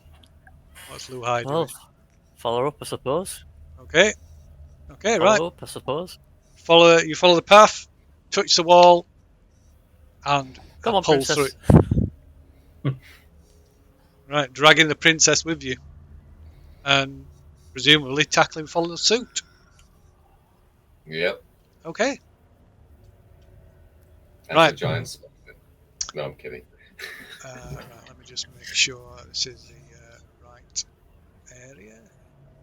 What, you mean you got to pick which pool of lava we drop into?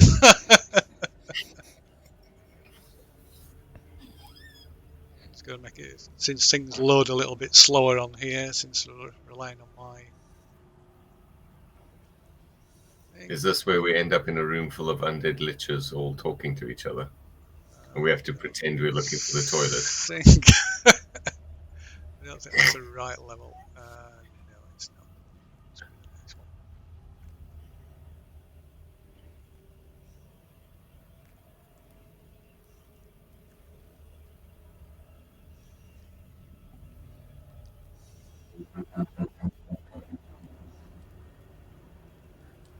Yes, that's it.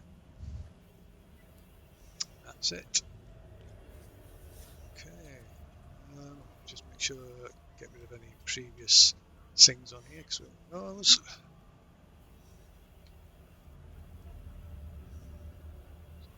Confusing. Video. So.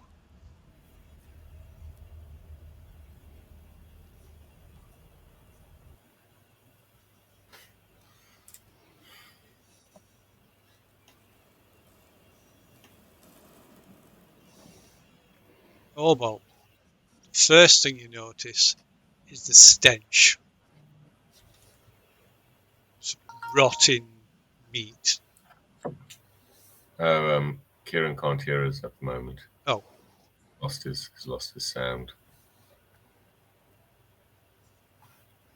Stench of rotting meat.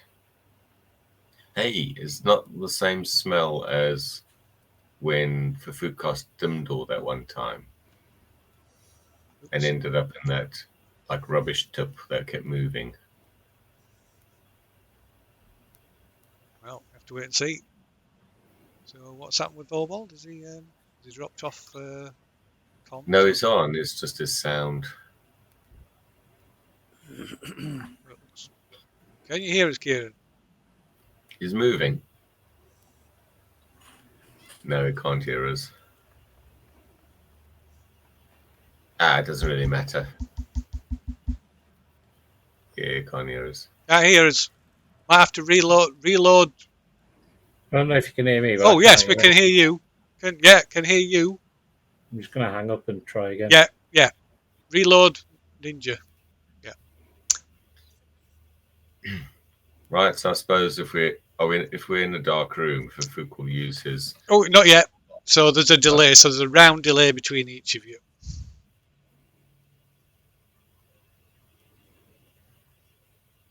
Oh, that's just enough time for us to get snacked on. No, bizarre. I just completely lost audio for some reason. Can you hear us now? Yeah, I can hear you now. Right. Okay. So, can you see yourself? Yeah. Right. Okay. The first thing you notice is the stench of rotting flesh and decay. Oh, joy. The next thing you notice is that you are ankle deep in entrails, bone, and bones. And then in the furthest, darkest corner of this room, you hear something move, and all this slithering sound of it all. There's bones and body parts slither to one side, and this huge bulk emerges from the like gore that makes up the floor. Oh. Behind you is a huge devil face with two black, inky black holes where its eye sockets would be, or are. Let me get myself back on. Oh, hang on. This is the same place I was in. It looks like it. I can't see anything. It's Nope, black. can't see anything. No, Yep. Oh, We will only see shit. it with once we're there. Oh, We'll okay, walk okay. around. Sorry, I think I lost the map or something. Sorry. Okay, right, there's a roar Oh, comes shit. from the far side of the room, and this thing comes lumbering towards you. This bulk, huge bulk of a creature. It's huge, like mouth takes up most of its, most of the like main part of its torso, filled with like rows of pointed teeth and these tentacles, spined covered tentacles writhing around on its back. No. Oh dear.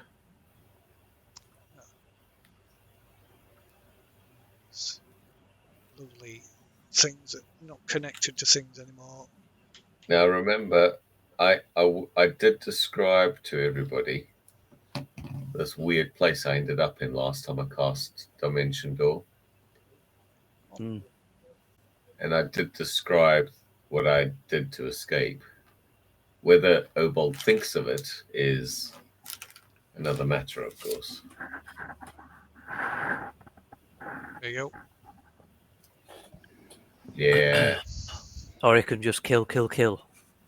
Well, you see, I don't. You never showed me what it looked like full, but you just said there were like tentacles in the in the rubbish moving, and I just like noped out instantly. I was like, yeah, fuck this. Have I just deleted your token, Kieran?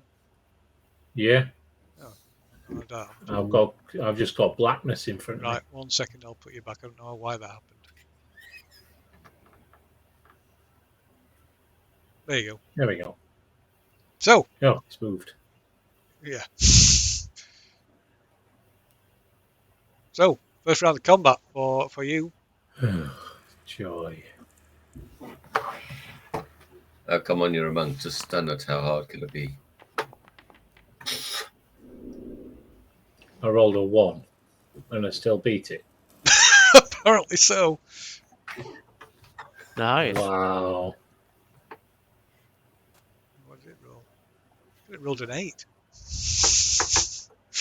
Okay, so you're shoot to go first then. Oh, what's that? Ping combat. Yeah, you can ping the target. So there's lots of new stuff, but unfortunately, due to having to import it from the thing, there's a lot of stuff that's broken in the process as well. I'll have to move towards it, Phil. Okay. And I'll attempt to smack it. Very well. I will use a chi point for sorry of blows.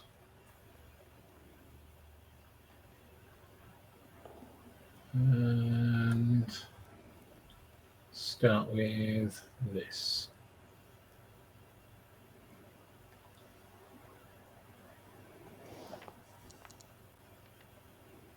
Yeah, 16. That is a hit. Nice one. I'll do that as a stunning strike as well, Phil. Okay. So it's it's right. The different class of the Constitution check is 15. 15 DC save throw, and it is not stunned. Damn it. And it takes a whole 10 points of damage. Piercing damage. 10 points of piercing damage. Okay. Yeah. That's another hit.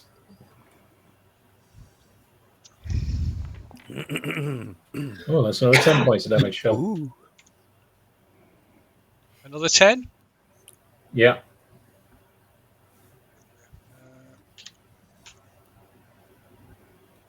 Okay.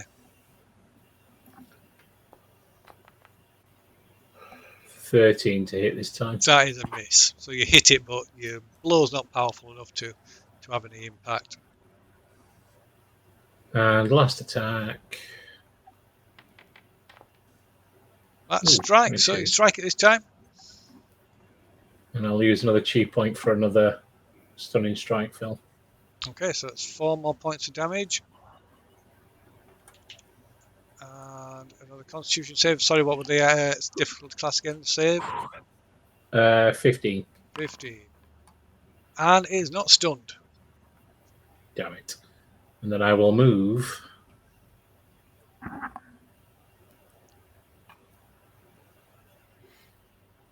Can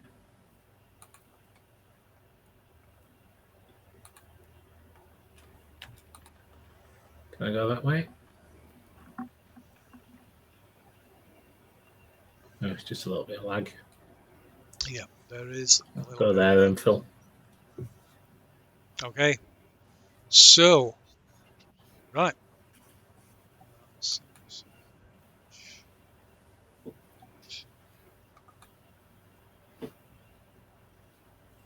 Okay, so it moves up to there, and it's moved slowly. It stomps through all the mess, and then swipes at you with some of its 2 tentacles. Right. Stomping through its dinner. Yeah. So first one, an 18. That's a hit. That's a hit. Okay, right. It hits you. Ooh. Type of damage is it, Phil? It is well, it's mixture. So it does not much. I wouldn't apply anymore though, Kieran. It's a charm. Lasts for 10 days. And then the charm vanishes. Right. So you take. Just see this right. I thought it's to do with them dolls. So to be clear, Phil's beating you to death with tentacles, right? Yeah. Okay, cool. Okay, so you take 3 points of bludgeoning damage and 3 points of piercing damage, and an additional 3 points of damage, which is no particular source. Yeah, Phil just feels So I like take 6 bludgeoning, no Nice. piercing, and then 3 of the other random. one. So that's... There we go. Okay. And it as it hits you, it wraps the hooks, the like spines in its tentacle, like hook onto you, and it wraps this tentacle around you, grappling you and restraining you. Joy. It's still a tattoo, can't it? It's just that you can't move. Okay, right. As it does this, it pulls you in towards it, and attempts to bite you. Yeah. So on the plus side, it's not going to attack you with its other tentacle. So it's going to attack with advantage though. So it sinks its teeth into you, doing 9 points of piercing damage. And you must make a Constitution saving throw as it bites you with these like meat, these teeth encrusted with like gobbets of like rotting meat. Is it for disease or poison?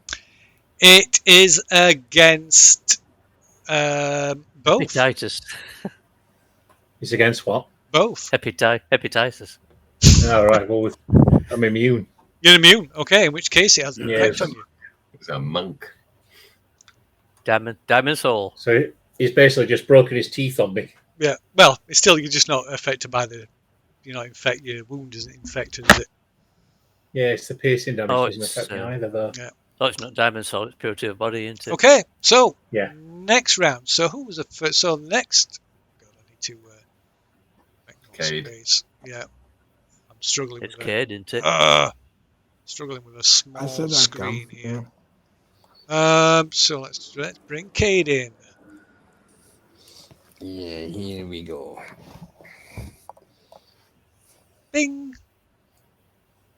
Can you see? Yeah. Yeah. Once tackling's in, then it can be classed as a hentai. Okay, so let's add tackling thing. So it's a new round. Roll for initiative. I did. Oh, You sorry, took I it away. reset it. It was 22 something. 22.16 you go. I Oh, think there we go. 26. Whatever, anything will do. Even better that time. Okay, so first to act then is Cade. Fucking hell, I'll to you. I just I've say just seen hello, it. hello with a firebolt. I've just seen Like its an- name. Otti you. Yeah, Otty. Otug. Get him down that. Oh, it was a not 20, and it turned to 2. That's a Bugger. miss. Swell. You Swap it. yes. Are you adding your 1d4 to hit people? It's 4 gods, thank you. Oh, I didn't actually. No, I forgot about that. So 14 to hit. Oh, that is just makes it a hit. Just Awesome, thank you.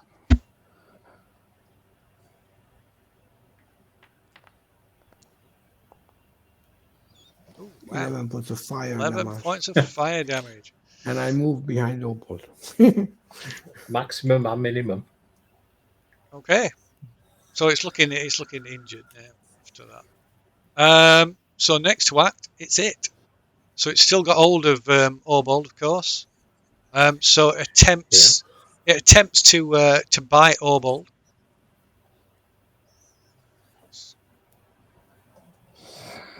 With advantage.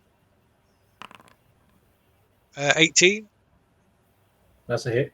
Yep. Okay. So it's and sinks its teeth into you for 11 points of piercing damage. Yeah. Does piercing damage Still do immune. nothing to you either? Immune. You're immune to piercing piercing and damage. Oh right. Sorry, I thought you just. piercing and slashing damage. Wow. But I'm vulnerable to bludgeoning. Oh yeah. Oh yeah. So I see what you mean. So its teeth don't even penetrate your skin. It's like Don't even pierce my hide. You know. I'm just going into its mouth, going like that. Choke on it. Choke. Right, and Choke then on it me. whips out its other tentacle towards Cade. No, I don't want that. So, therefore, hang on. The roll is a 5. Okay. Right. So Cade miraculously manages to you step back and slip on the gore, and as you slip and fall down, the tentacle just passes straight over your head. I dodge the bullets like in Matrix, dancing. Bending Okay. backwards. And then Neo. it is Obald. Oh, I'm going to try and attack it. Then, Nope, shit, not next round.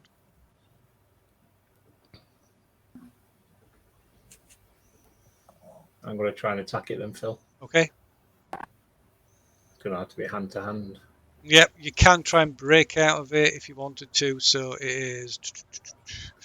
I think I'm better off here for the moment. Want to try and go possibly down. restrained. I'll just Is that, keep is that jabbing an this. action? It would be an action, yeah. Yeah, I'll just attack it with my spear. I'll try and stab it in its mouth. Stab it in its mouth. Oh, 1d4 as well, am I? Although that's a hit. You have disadvantage on dexterity attack rolls. Okay. Have I got disadvantage on attack rolls? No. Disadvantage on right. dexterity checks, saving throws. Okay. Well, with saving throws, you get a 1d plus 1d4. Yeah. Okay. So I've got 6 points of damage. So for you that one, stab it with your spear. 6 points of damage. I'll shout to Cade to get further back as well because it seems to have quite a reach. Mm-hmm. Okay. Okay. I forgot about this. I'll get in this time. Right. Stabbing it 18. again. Like Ahab and Moby Dick. Yeah. 8. 8 points. And 8 points. Okay, it's looking pretty badly hurt now.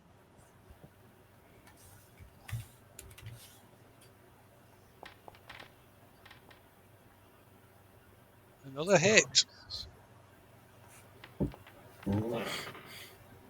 6 points damage. Okay, 6 points of damage.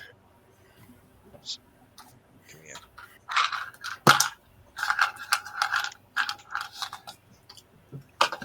Radio. That it? Yep, that's my turn done. Okay, so next to appear is for Fook, I believe. Yep. Right, one moment.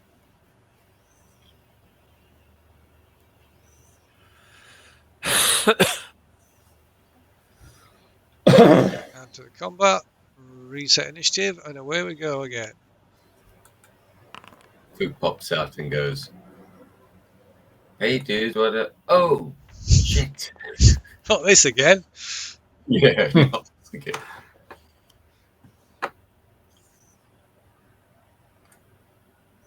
Okay, so it's not round 4, it's round 3. But anyway, so it's all ball to act first. Follow the same thing again. Stab it. Okay.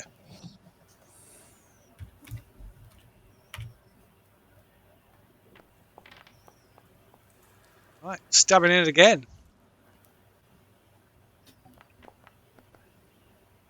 6 points damage. 6 points of damage.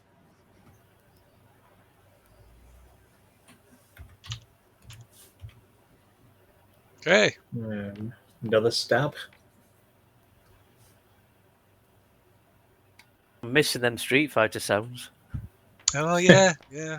Well, I think it's quite quiet. So another 4 points of piercing damage. Yeah. And lastly, the bonus attack.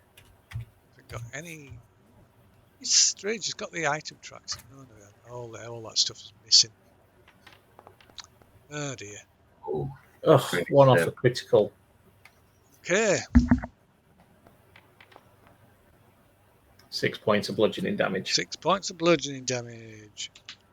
Mm-hmm. Righto. That's me done. Okay. So next to act is for Fook. how badly hurt does this thing look? So yeah, it looks badly wounded. Well, in that case, for Fook will clear the way for what he assumes will be the next person coming in. And then he'll cast a Sacred Flame. Could it save against 16 dexterity, please? Dexterity save. It fails. Ooh. It takes 11 points of radiant damage. 11 points. Okay.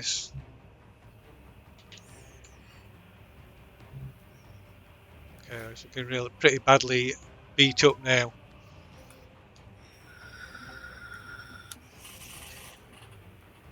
Is that it? Yep. Okay, so next it is it. So yeah. Right, so pointless attempts to bite Orbold again. So I'm not going to even bother. That's really stupid. That's really stupid. What I've got to say is playing with an indestructible chew toy at the minute. Yeah. So I'm not going to bother rolling for hits because that's to hit because that's not no. There's no point. And then it lashes out with its free tentacle at. It's going to be random at for Fook this time. No, nothing.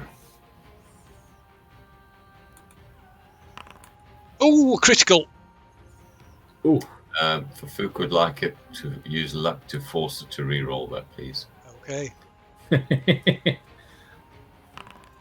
And this time it misses. Okay, so next it's Cade. You lucky bastard. So I will do the same thing. I like to firebolt him.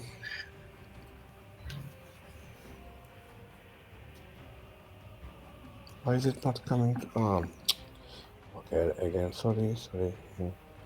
Firebolting. Is it in the chat now? Yep, Yeah. it is, yeah. Oh, Yeah. Plus a D4, yeah. Oh, yeah. So 17 to hit. I guess 17 that's to hit is a hit. Thomas. 7 Seven. points of fire damage. And after this, I move out of reach, if it's possible. Can I move to the back or left? Okay. Actually, no. I move behind my friend. Oh, come on. Yeah, I'm Okay. done. Righto. So, next to appear is Lu Hai, is it? Yes. Yep. Lu Hai and the Yeah. princess. Let's see.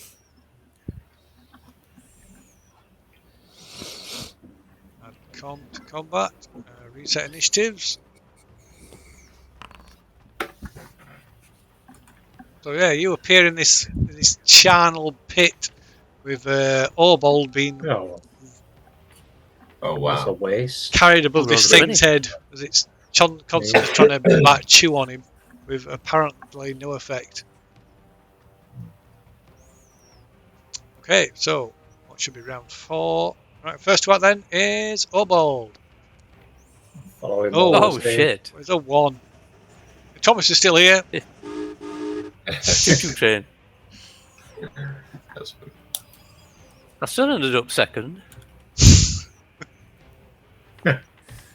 Even when I rolled a 1. That's a hit. 15 to hit That's a hit.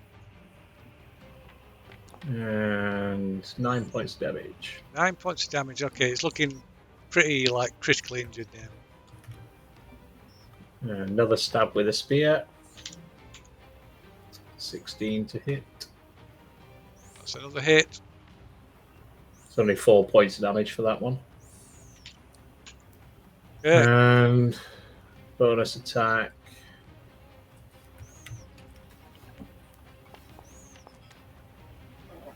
That's another strike. 17 to hit. Kick it. Kick it in its tonsils. Kicking its canines out one by one. Okay, it looks like Just yeah, gonna be left there's gumless. just blood and gore oozing from it now, and it finally drops you, lets go of you, and drops you to the floor. And it's Lu Hai's go. It's alive. Yeah. Not for long. I moved it there. And I'll attack it then. Okay. I'll pick the princess up by her legs and batter it with her. And a moon club. Boom, boom. Like Bam Bam out of the Flintstones. Right, that's right. Attack. Let's have an attack. Okay, that's a hit. Pretty much. 25.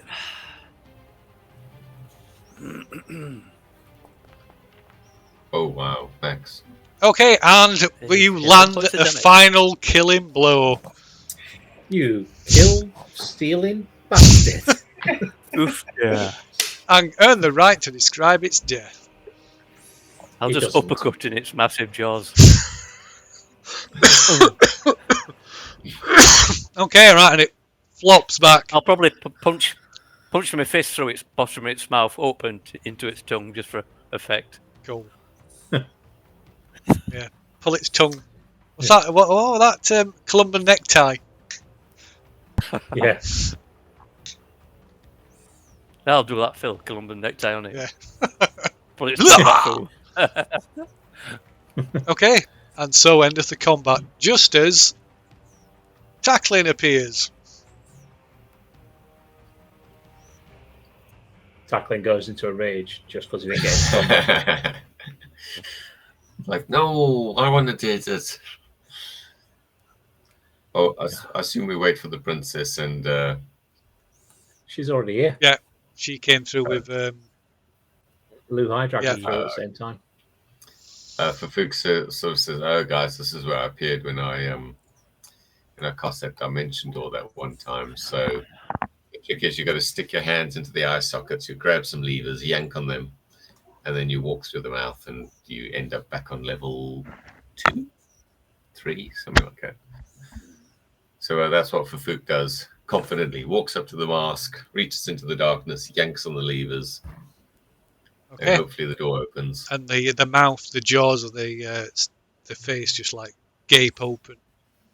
Again, Cool. I don't know. Fafuk I don't know ducks why you legged through. it last time. It wasn't even a hindrance, that thing. For you. Sorry, what was that?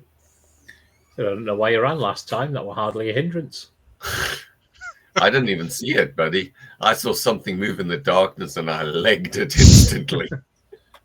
Screaming, if I remember right. Yes, I believe so. I believe so. Okay, so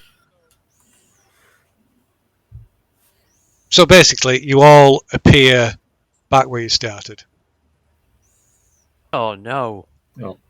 Out in the corridor. Yeah. Oh, you're joking. Yeah. So it didn't...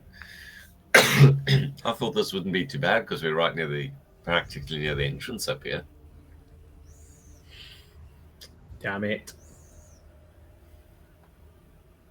I do not own any Yeah, token I with shall- vision in this yeah. scene. You will in a moment.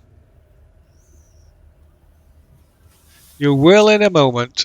So let's see.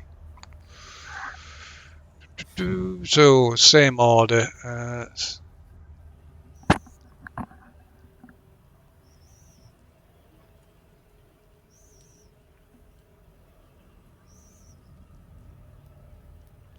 Suppose we go back to the beginning and choose a different path then.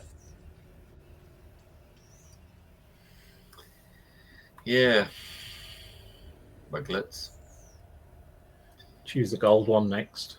Go back to the beginning and then choose the gold path, Phil. Okay.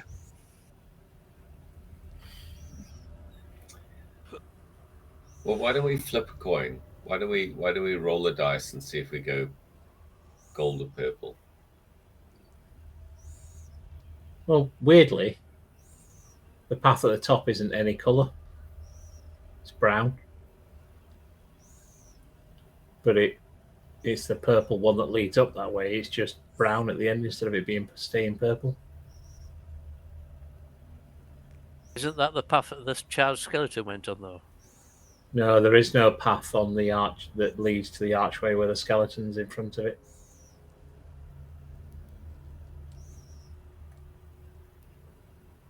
The skeleton's laid in between the purple and the gold path.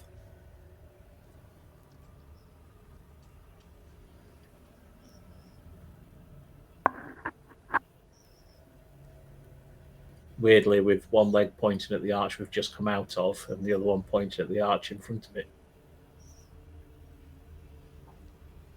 Yeah. So what are you going to do? Go back to the beginning, Phil, and then Okay. just follow the gold path up. Okay. So what's everybody doing? You're all going back to the edge of the room, back to where the curtain is, or what are you doing? Yeah, back to the beginning. Okay. I'll go back to the beginning and then just start following the gold path from the beginning. I have to step away for 5 minutes. Sorry. Okay. No problem. Okay. And so everybody else is just standing by and watching what befalls Obold, are they? Or Yeah. Yeah, as well. okay. He seems to want to run ahead. Might as well let him. It's a spectator sport. Okay. Okay, at least we ran onto the pitch after you. Okay, so you follow the trail of gold-coloured tiles up to the arch, the second archway on the west side. Yeah.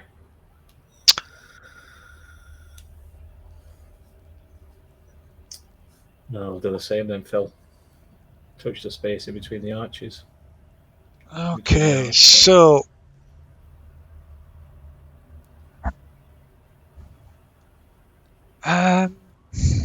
now there is something that is quite a long time ago, and like I say, unfortunately, I haven't got my notes with me, so I can't recall.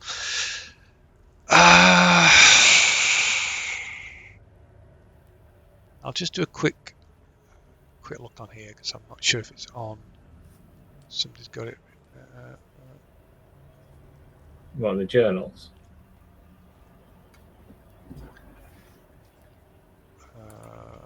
Are you looking for a full we could help? I am looking for a amulet with an eye on it. Somebody picked it up a long time ago. Amulet with an eye on it. Sounds like that Doctor Strange amulet. Eye of Agamotto. I can't remember who it was who picked it up. Like I say, unfortunately, I haven't got my notes. Was it picked up in the temple? Yes.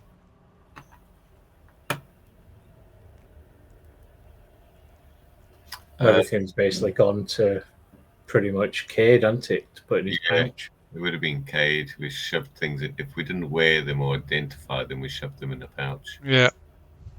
I think that's what I think. I'm just double checking. This stuff on that's character down sheets low. is a bit messed up as well because some of the mods aren't working properly. Yeah. Okay. So yeah, we'll just go with that. Okay. So what's Obo doing? Sorry. Just going and touching the space in between that arch at the end of the gold path. Okay. Nothing happens.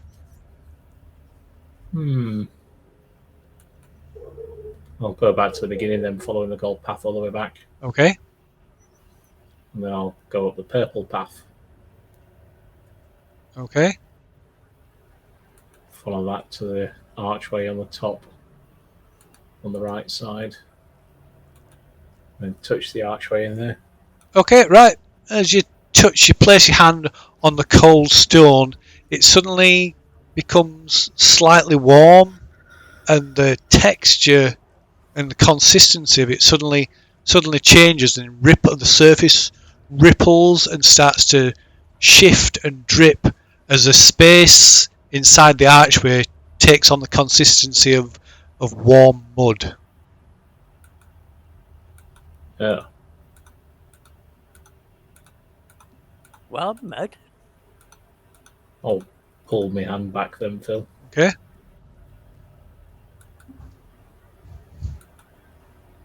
So just stay the same, looking like warm Yep. mud.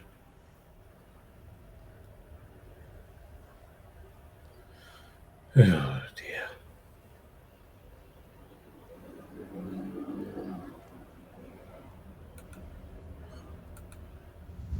This was supposed to be the safest way out.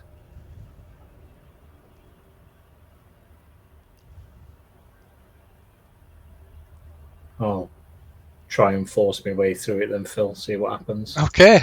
Right. I'll So you hold my breath while I'm doing it. So there's this squelching, sucking sound as Obol visibly forces himself through into the wall.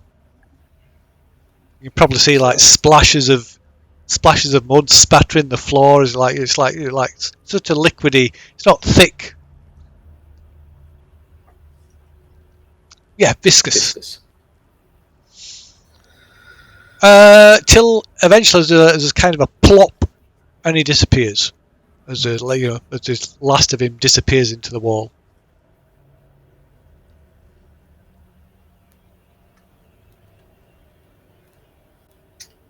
What do you guys think? Do we follow him?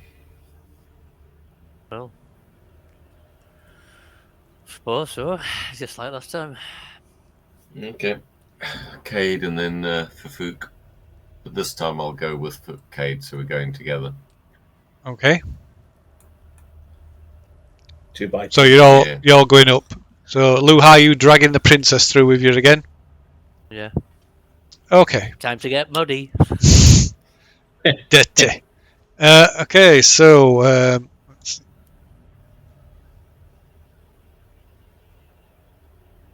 Obald, you find yourself in a room. The soft, dulcimer music fills this room. The walls of which are painted the colour of dried blood. Bookcases draped in cobwebs and dust line the walls and stand 4 deep in the middle of the room. Hundreds of leather-bound tomes weigh down their sagging shelves. At one end of the room, a small study area contains a padded leather chair, a footstool, and a small table, as well as 3 corpses dangling upside down from shackles and chains bolted to the ceiling near the north wall. A lantern-shaped device resting atop the table appears to be the source of the music. An old man lies asleep in a chair, his horn-rimmed spectacles slipping down to the end of his nose. Oof. Danger to Lazai. What? It's a geriatric.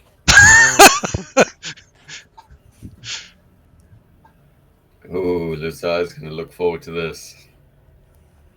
I'll cautiously make my way down then, Phil. Cautiously pile over there. Okay. Like that way. Ooh, what was that? Oh, passageway there. Okay. I'll stop where Okay. that passageway is, Phil. No, I've noticed that. Right. It's so yeah, this passageway runs down to what appears to be a dead end. Yeah, that's definitely not a dead end. Okay, so at this point, are we appearing in the same order? For Fook and Cade, we're going through at the same time, weren't they? So Correct, yeah.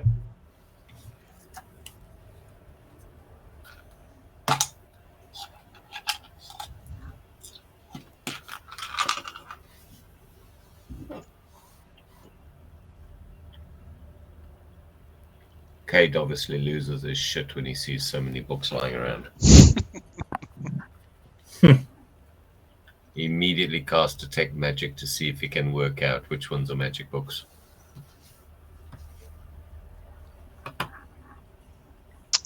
okay. I presume you don't need the description of the room again? No. Okay, so you can see Obald. So this guy, this old guy's just asleep, gently snoring away.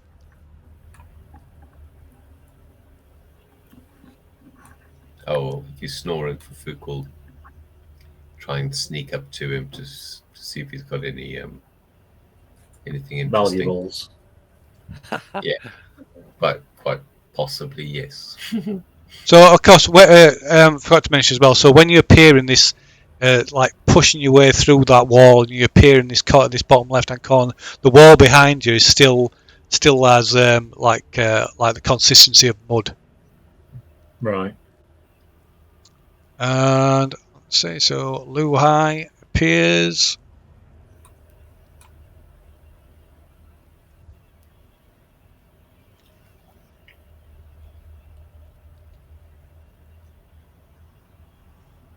Luhai drops a princess and moves immediately to engage the old man.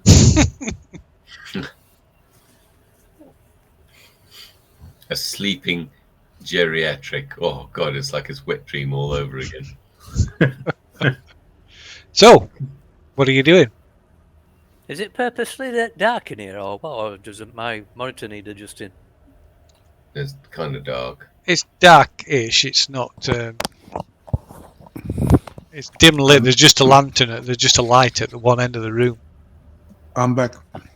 I'm carrying my light, my torch. Oh, sorry. Yeah, sorry. It's yeah.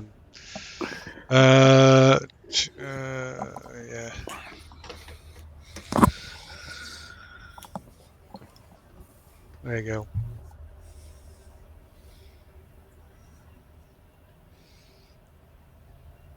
Is there anything interesting on the desk? So I'll just give the description again for his fans' benefit. So you come through this wall of mud, forcing your way through, and you appear in the alcove in the southwest corner of this room. The wall behind you is still like the consistency of mud, and soft, dulcimer music fills this room. The walls of which are painted the colour of dried blood. Bookcases draped in cobwebs and dust line the walls and stand 4 deep in the middle of the room. Hundreds of leather-bound tomes weigh down their sagging shelves. At one end of the room, a small study area contains a padded leather chair, a footstool and a small table, as well as 3 corpses dangling upside down from shackles and chains bolted to the ceiling near the north wall. A lantern-shaped device resting atop the table appears to be the source of the music. An old man lies asleep in the chair, his horn-rimmed spectacles slipping down to the end of his nose. Is he breathing? Yeah, you can hear him snoring. So he's alive, not undead. No. Okay. Can I cast detect magic? You As a can. spell, not a ritual, as a spell. Yeah. Okay, what's everybody else doing? Favuk's sneaking up to check out the sleeping dude. Okay. Any obvious valuables lying around? So this like curious sort of weird music box or whatever you want to call it looks quite like it might be valuable.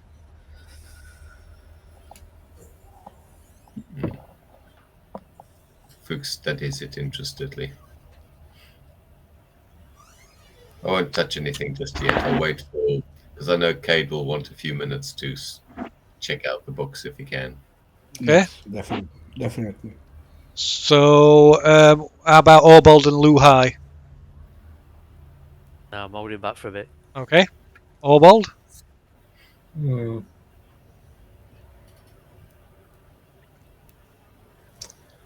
I don't know.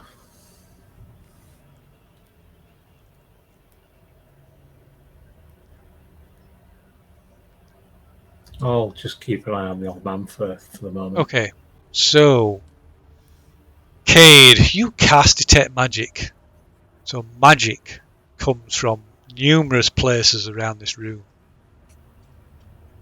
Mm-hmm. So where from? From there's several books amongst the hundreds of books on the shelves. There's several of them radiate magic of varying kinds. It's going to be salviating. Mm-hmm. Does any magic come from the sleeping guy? Yes. So Like the spectacles resting on the end of his nose radiate some kind of magic. Ooh, weird. As does the unusual looking music box. So for Folk, you were having a look at this music box. So it's like I say, it looks like a music box. It's made of some kind of dark wood with a gold filigree decoration running around it. Each is kind of like a 5-sided box, and each of its 5 sides is sculpted with the image of a horned woman playing a different musical instrument: a dulcimer, a flute, a harp, a lyre, and a viola. Okay. Is it playing music right now? It is playing music of a dulcimer.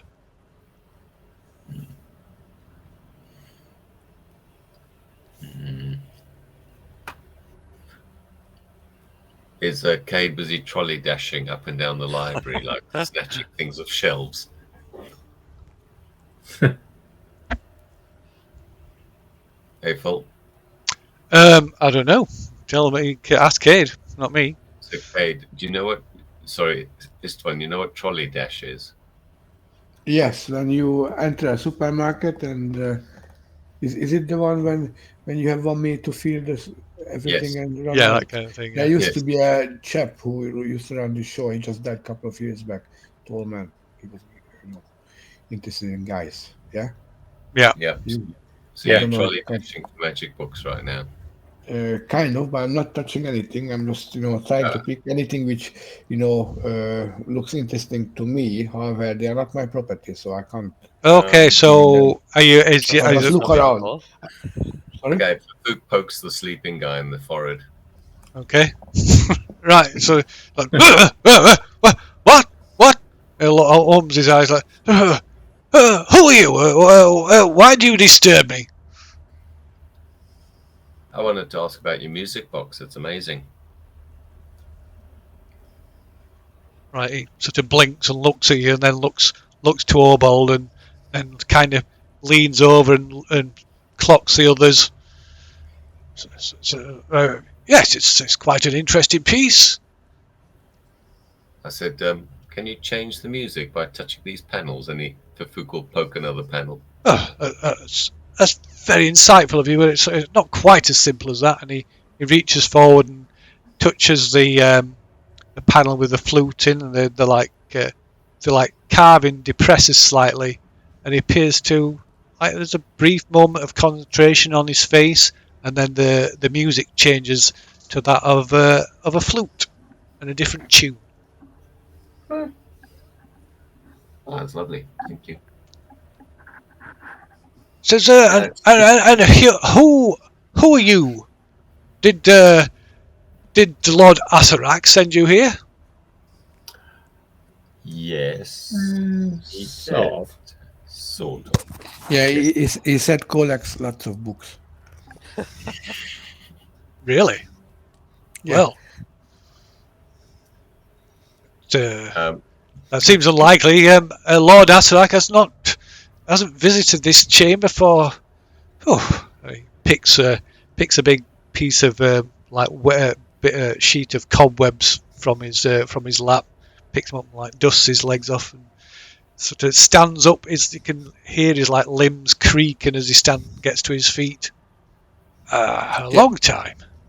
That's why he sent us, because he doesn't want to come. Really? Yeah. Add 2 and 2 together is 4. I tried to convince him. Okay. I can take books of my choice. You can make a persuasion roll. Okay, I like to use my 18 to this, Okay. and that does bless still running or no? No, it would have faded a while back. Okay, so hang on. Persuasion. I have to check Plus, if I. plus it doesn't add to skill checks, just saving throws. Okay. So I have a +2, so it's a dirty 20. I thought you rolled a 19. Oh, was Yeah, a we're 19. 19. Sorry, it was a 19. So it's a 21. Sorry, my mistake. Okay. I remember the 18. My bad. Sorry. Oh, well, I suppose so. If Lord Asarak says so. Okay, I start collecting books. Okay. And I blink to my friends. Just play with me. So Fook tries to probably distract this chap with chit chat, like, I'm sorry, I didn't catch your name earlier. Oh, my name is Mr. Fox. Fox. Okay. Fox. Fook introduces himself. Doesn't think of using a fake name because, of course, he wants to be famous. So says, "I'm Fook. I am a traveling bard, and I'm Perhaps you can regale me with a tale or two." No. Yes. Plenty of time to me. Yes. And as he walks around the desk, and as he walks around the desk, 3 duplicates of him just like step out of him and start walking around independently. Oh dear. Fook goes, that is marvelous. Which would you like, a rude tale, a rousing tale, a sad tale, an exciting tale? What So each one of them asks for for a different type of tale before they fall upon each other arguing. A rousing tale, I think. Yes, and they all nod at each other. Let's see. Fafuk delves into his memory banks. I want to see if I got my spreadsheet on this machine. Just give me a second. I got a spreadsheet with the songs in them. Yeah, Fafuk's equipment list. It's in there, I think. Oh God, I haven't edited this thing in 6 months. That's how long it's been, Phil, since I've concocted a decent song. Right, so I will say, which one do I have natural 20s on? Oh, right. Riding the waves on the Windborne. That was the ship that we sailed. It says, a rousing tale of us exploring the high seas. So that means I get advantage plus 6, I think. Well, Dan wants to know if he can. Ooh, back in. 23. What? Sorry. Dan wants to know if he can jump in. Yeah, of course you can. Is it worth jumping on? If he wants to, yeah. Am I dead? Tell him no, we're in the library. Tell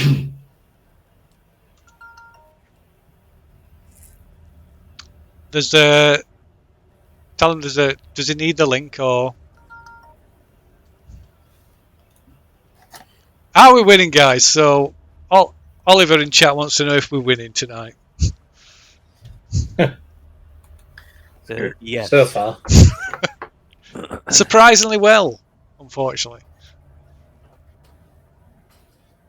I think it might be slightly overpowered, that charm. It is a bit good, isn't it? Yeah. So,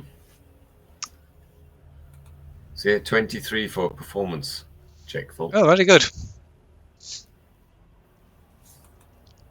So 3 of these 4 figures, they kind of one sits back on the chair, the other 2 sort of recline rest back on the desk.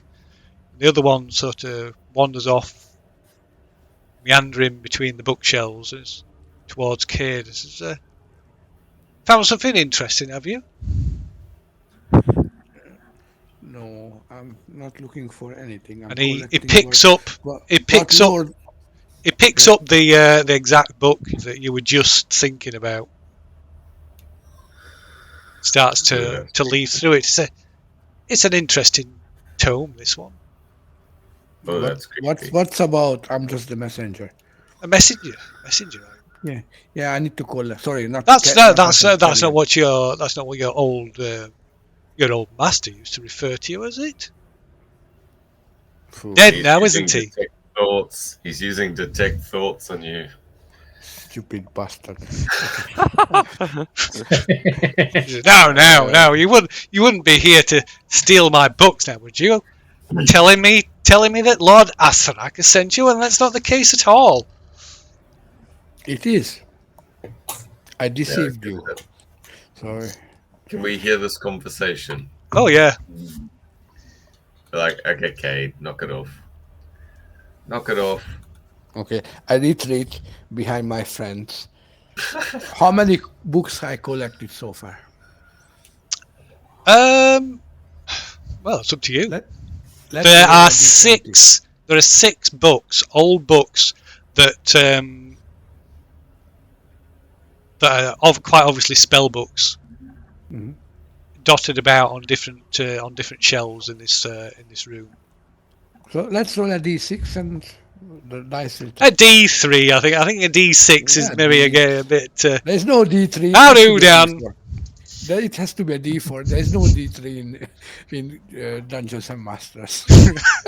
Dungeons and Dragons, sorry. So, D4? Okay, I roll a D6. D3, roll D6 and I'll tell you what you find, what you managed to and pick then up. you divide by 2. Yeah. Happy days. For you, not for me. So 1. Yeah. Okay. So 1. So I so hope it's 1,000 pages long. so Mr. Fox, like the other books he's got in his hand, he just kind of snaps it shut, and there's a cloud of dust billows into your face. I'm gonna do It's, like Arnold Schwarzenegger. I'll be back. I said, I actually just put the book back. You mean? Sorry, out of game. Is he asking about the book? What's That you've taken. already in my bag? Yes. No. Why would I?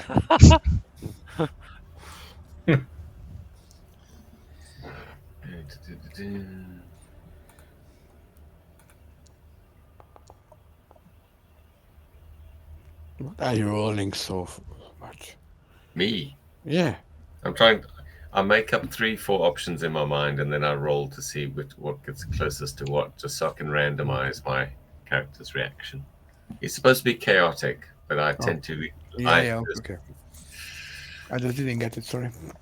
Okay. Fufuk will try and distract the one he's talking to by asking about what happens when Ashrak dies. Hypothetically speaking, if Ashrak is dead, do you really still work for Ashrak? And who really owns these books if Ashrak's been defeated? Surely it's victors would own the books. I whipped him to that. It's Spoils of war and all that. Well, technically, these aren't even Nasrak's books. Spoils, I suppose you would call them.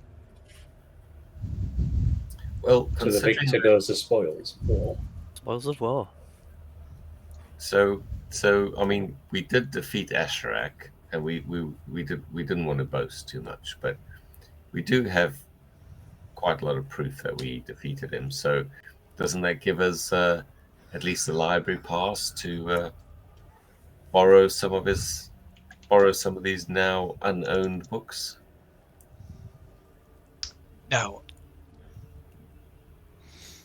I wouldn't have any objection, but unfortunately, Lord Asrak would see that otherwise. And as I'm in Lord Asrak's employ, that his law goes. So no. But he's dead. Yeah, we defeated him, so we Is that have so? a new lord. Well done to you, sir. Well done to you. So you have a new lord. Us. No. He's Lord Asrak he exists still somewhere in the cosmos. I sense him. Our ties are not broken yet. So listen. Yeah. I mean, this is quite fascinating. I mean, Fufuk's getting kind of drawn into the sidebar of this chap's obviously very, very, very old and linked somehow to Asherak.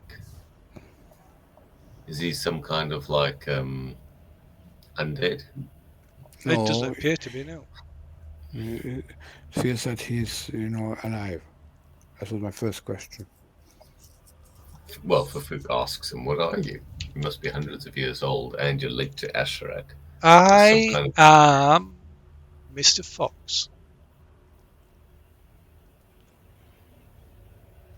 And he grins.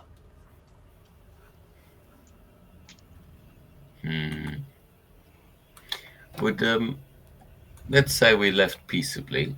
Would you point us to the way out of this tomb?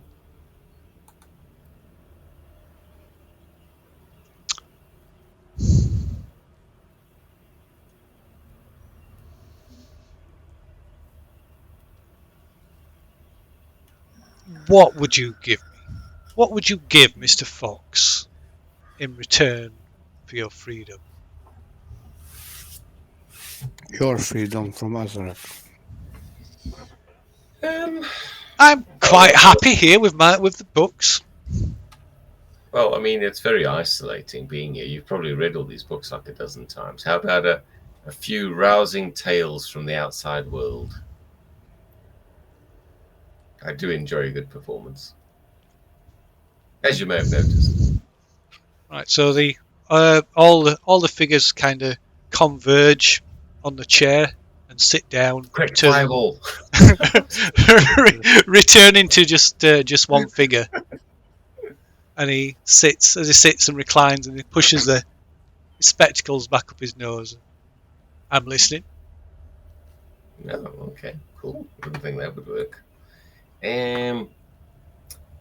So, what kind of story would you like? Would you like slightly That's for funny? you to figure out. Oh, okay, that's fine. I think he seems to have a slight sense of humor and is probably a bit starved for conversation. So how about something amusing? So, he picks 2 dicks and a druid's cat. The one about Dyson and Henwick and the rock. All right, so what do I roll here? D20 advantage.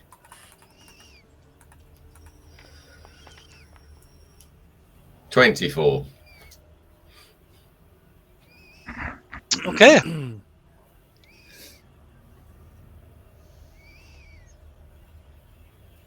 So he's quite entertained. Even lets out a chuckle every now and then as you recount in your tale with a medium of song.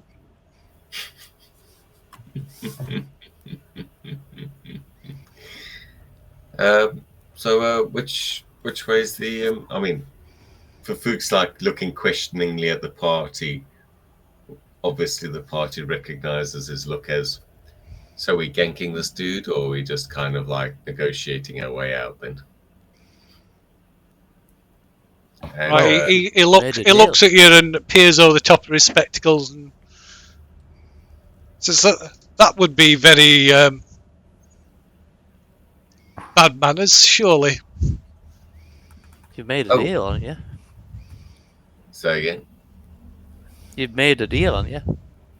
Yeah, but you know, a deal is not quite a deal for Fook. It's more like a guideline. So the lantern that's the light from the lantern starts to dim, and the shadows around the edges of the room start to thicken.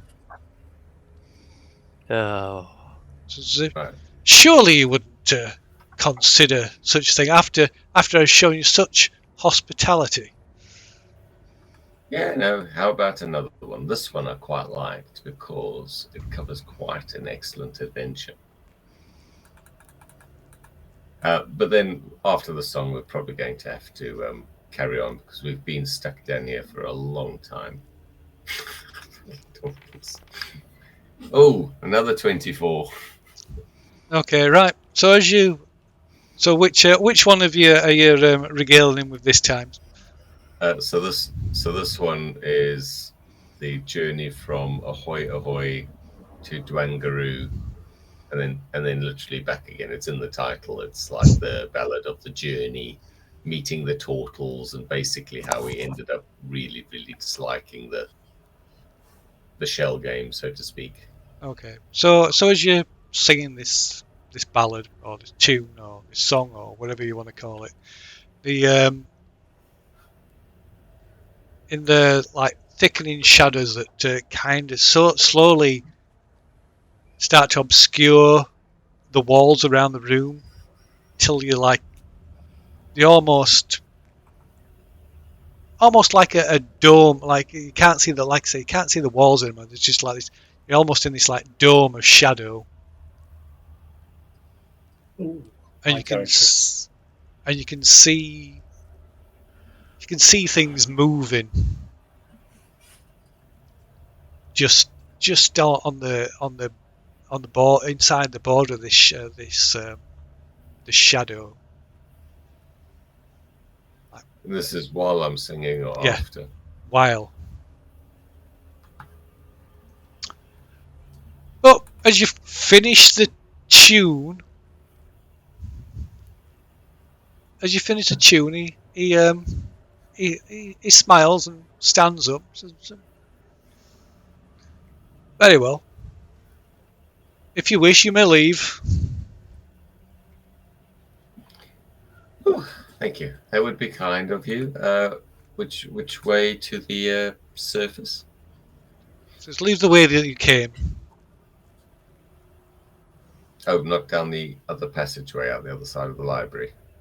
Oh, I suppose you could leave that way. Very well.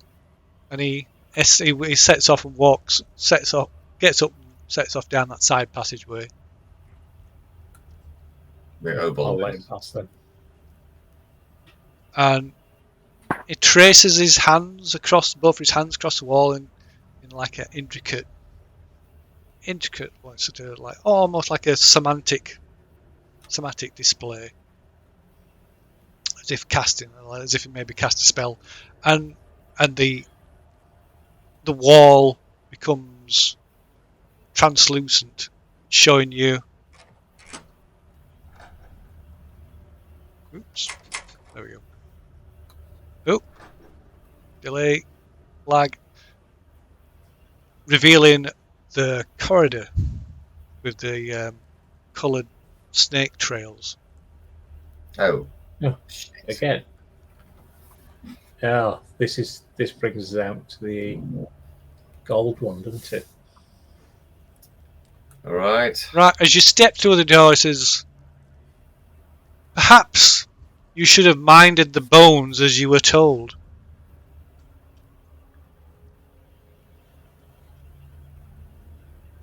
Well, maybe we should just leave through the door that the bones are pointing at. Yeah. Is anybody trying to take anything from the room? No, Maybe me. Fafuk would love to, but the guy's clearly got detect thoughts running, so he's very carefully trying to think very hard about the songs he's singing and not all the expensive-looking books around. It's his glasses. I guarantee it's going to be his glasses. Why? Because Phil keeps mentioning them. No, because he mentioned they were magical when Cade were having a look. Oh, you mean they're like a true sighty type thing? Or that's just got the spell on that allows him to read your surface thoughts. Okay. Read your mind, literally allows him to read your mind. Clever. Right, well, Fafuk will head down and try and go through the wall where the bones are pointing at. Unless Obold wants to go first. Oh no, I did the other three. I'll leave this one to you. So Okay. Fafuk will hug the wall where the bones are pointing. So what's Cade doing? Is Cade going to try and take something? Yeah, kid already packed one book. It's in the bag. Oh, you're not putting that back? No, Way. it's a prize. We won that bottle. You know, he was my bitch, so I take his possessions. What's wrong with that? Actually, I wanna take all the books. Okay, so Mr. Fox stands in front of the passageway, blocking your passage down the tunnel. So Mine. he lets tackling. He lets tackling pass, but as soon as tackling's passed, he steps, blocking the passageway. You know that because of the size difference, I can just pass through his square. You know that, yeah? No, friendly people. Oh, he's friendly. I convinced him earlier. He likes me. You You and know- your 6 foot, you and your 5 foot tall stack of books. You're trying to. No, it's in the bag, and you can't see. It is only one book. Okay, listen. I'll just borrow it. I will bring it back. Okay, deal? Brother, bring them back. Seriously, I said I will be back. Maybe ask him. Why don't you ask him if you can read the books while you're in the library, so you don't have to take the books out of the room? He would make me cuckoo. No, we're not doing that. No. I'm not studying books next to this, whatever this thing is. No. Fuck no. No. So I'll bring back the book. I just borrow it, okay? So it's like, says, why should I let you take the book?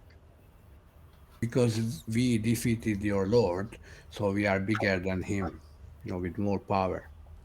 That's why. So our wrath is, far worse than his. No. Why didn't you ask him what he would like in return for you borrowing the Okay. books? The deal. Yeah, is there a deal to be made with you? What deal would it be? What deal do you offer? What do you What do you want? offer, Mr. Fox? I don't know. Fufu's ass? No, I don't know. The girl? I can't do that. No. I don't know. What do you need? Do you have everything here in life?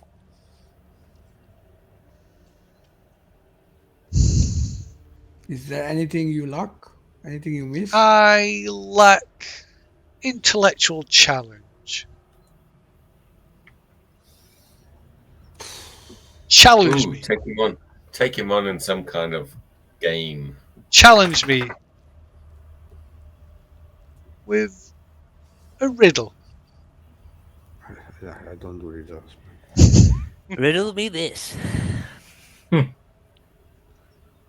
No, not character. Me as human, I don't do riddles. Let's pull one from somewhere. Some googling,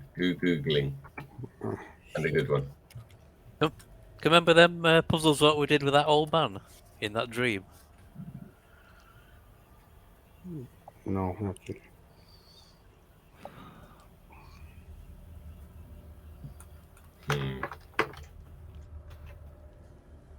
Let me see if I can Google some good puzzles.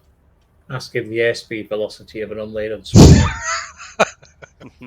That's funny. African or European swallow.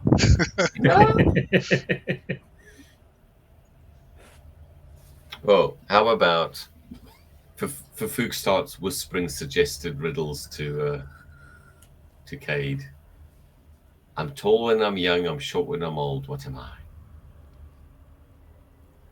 I have no idea. So I ask him this question and repeat after him, my friend. Say it again. I'm tall when I'm young, I'm short when I'm old. What am I? A shadow. Ooh.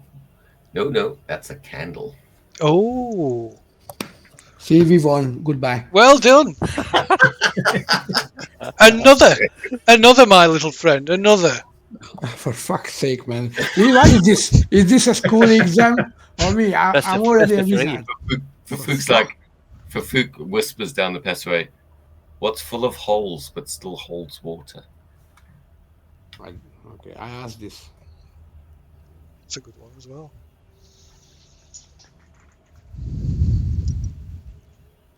Oh, I know one. I know a good one. I got him. Fuck.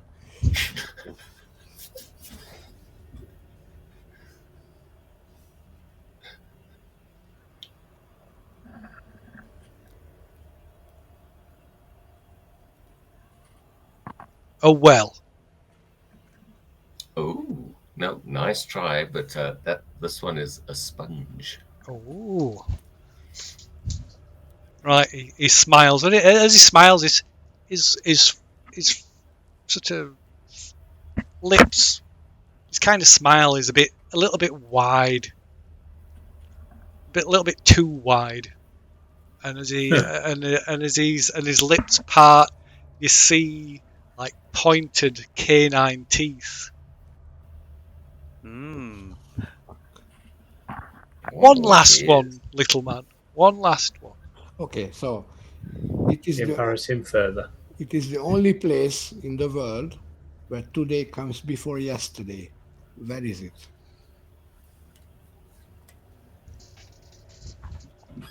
Today becomes before yesterday. Today comes before yesterday. Yeah. Where is it?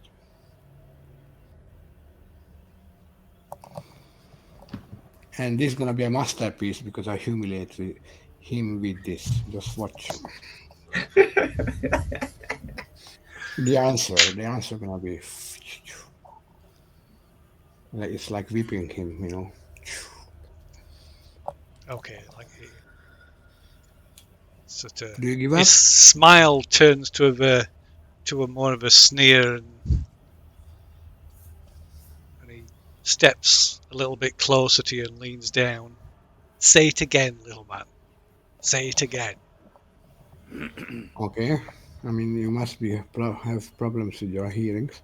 So, it's the only place in the world where Puts today his comes. puts his hand on your shoulder, and as he No, as he's he not touching me. as No, he no, no, no, no, as no. he does this, you notice his fingernails are more like No, as claws.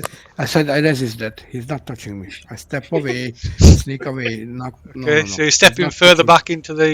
back into the room. Yeah. So, do you know the answer? Yes or no? I don't. Say it again, little man. Say it again. Okay. So you lost it. Okay. So we are leaving. Won the game. Say little Goodbye. rhyme again, little man. No, I'm not saying again. You heard it 3 times. You are deaf. So now, is he asking to say the riddle again? Yeah. Oh, okay. Fufuk will just say, "What was it, Cade? What day?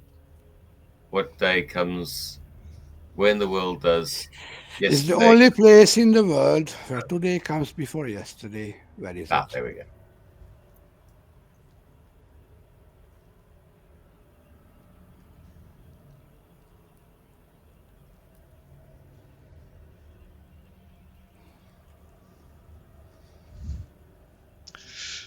Right, he just like gives a snarl and pushes you back and says, What? What?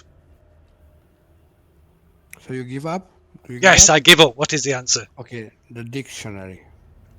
You Oh, should know. You love books. that You, is excellent. I whipped him. Okay, so we are leaving. Bye. Oh my god! There How you to go. win friends and influence people, there, Cade. No, Right, how to humiliate the fucker. Right, he nods and he smiles. Very sly, little man. Very sly. He steps to one side. I'm leaving. Bye. See you soon. Or maybe not.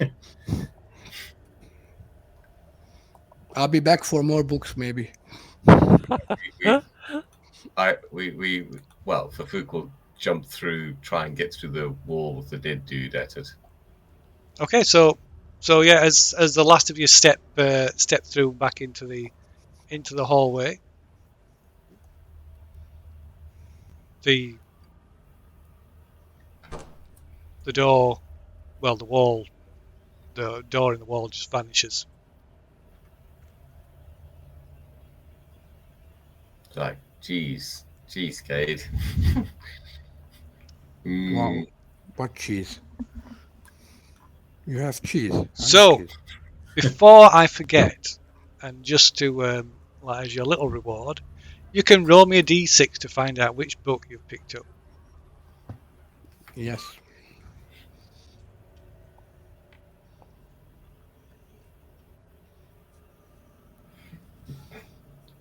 You Is got that the number Book 4? of Tentacle Manga. Book of Tentacle Manga. Okay, so can you roll a d4 3 times, please? Ooh.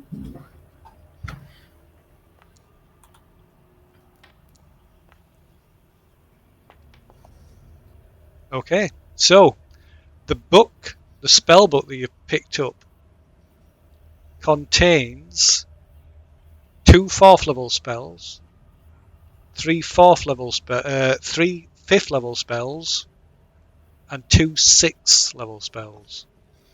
Holy shit. Okay. All arcane spells. Okay. So 2, 3, 2. Okay.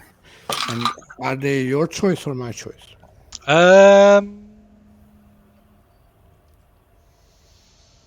bit of both. You can choose half of them, and I'll choose the other half. Fine by me. No worries. Thank you. Guys, if it's okay, can we call it quits here before we do it too Yeah. much more?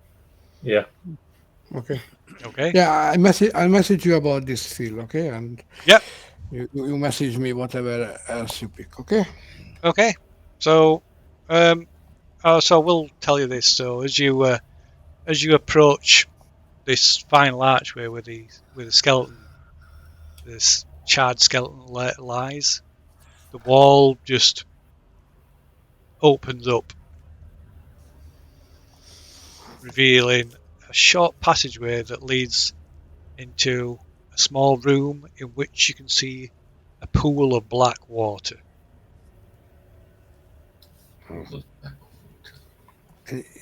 Sorry, is there room around the pool of black water to go around? Yes.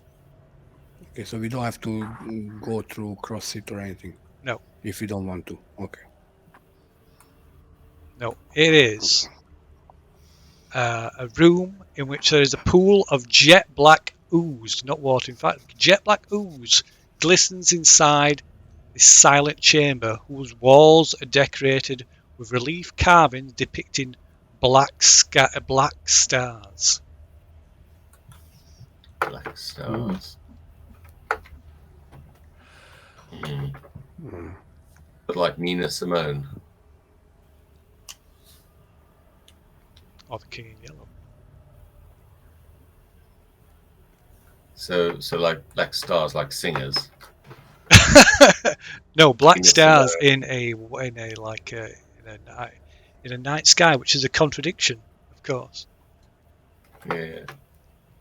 Interesting.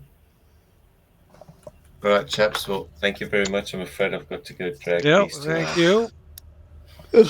Next week, are we playing next week?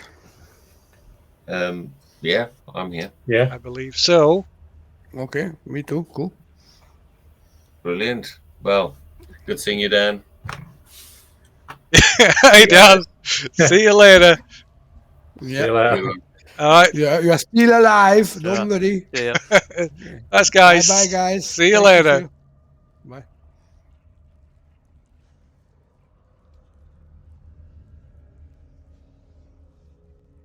So, thanks for watching. If you're still with us, we'll be returning next Sunday. See where this leads us. Finally get out of the tomb, maybe. I think tomorrow we're another game that has been on hiatus for quite a while.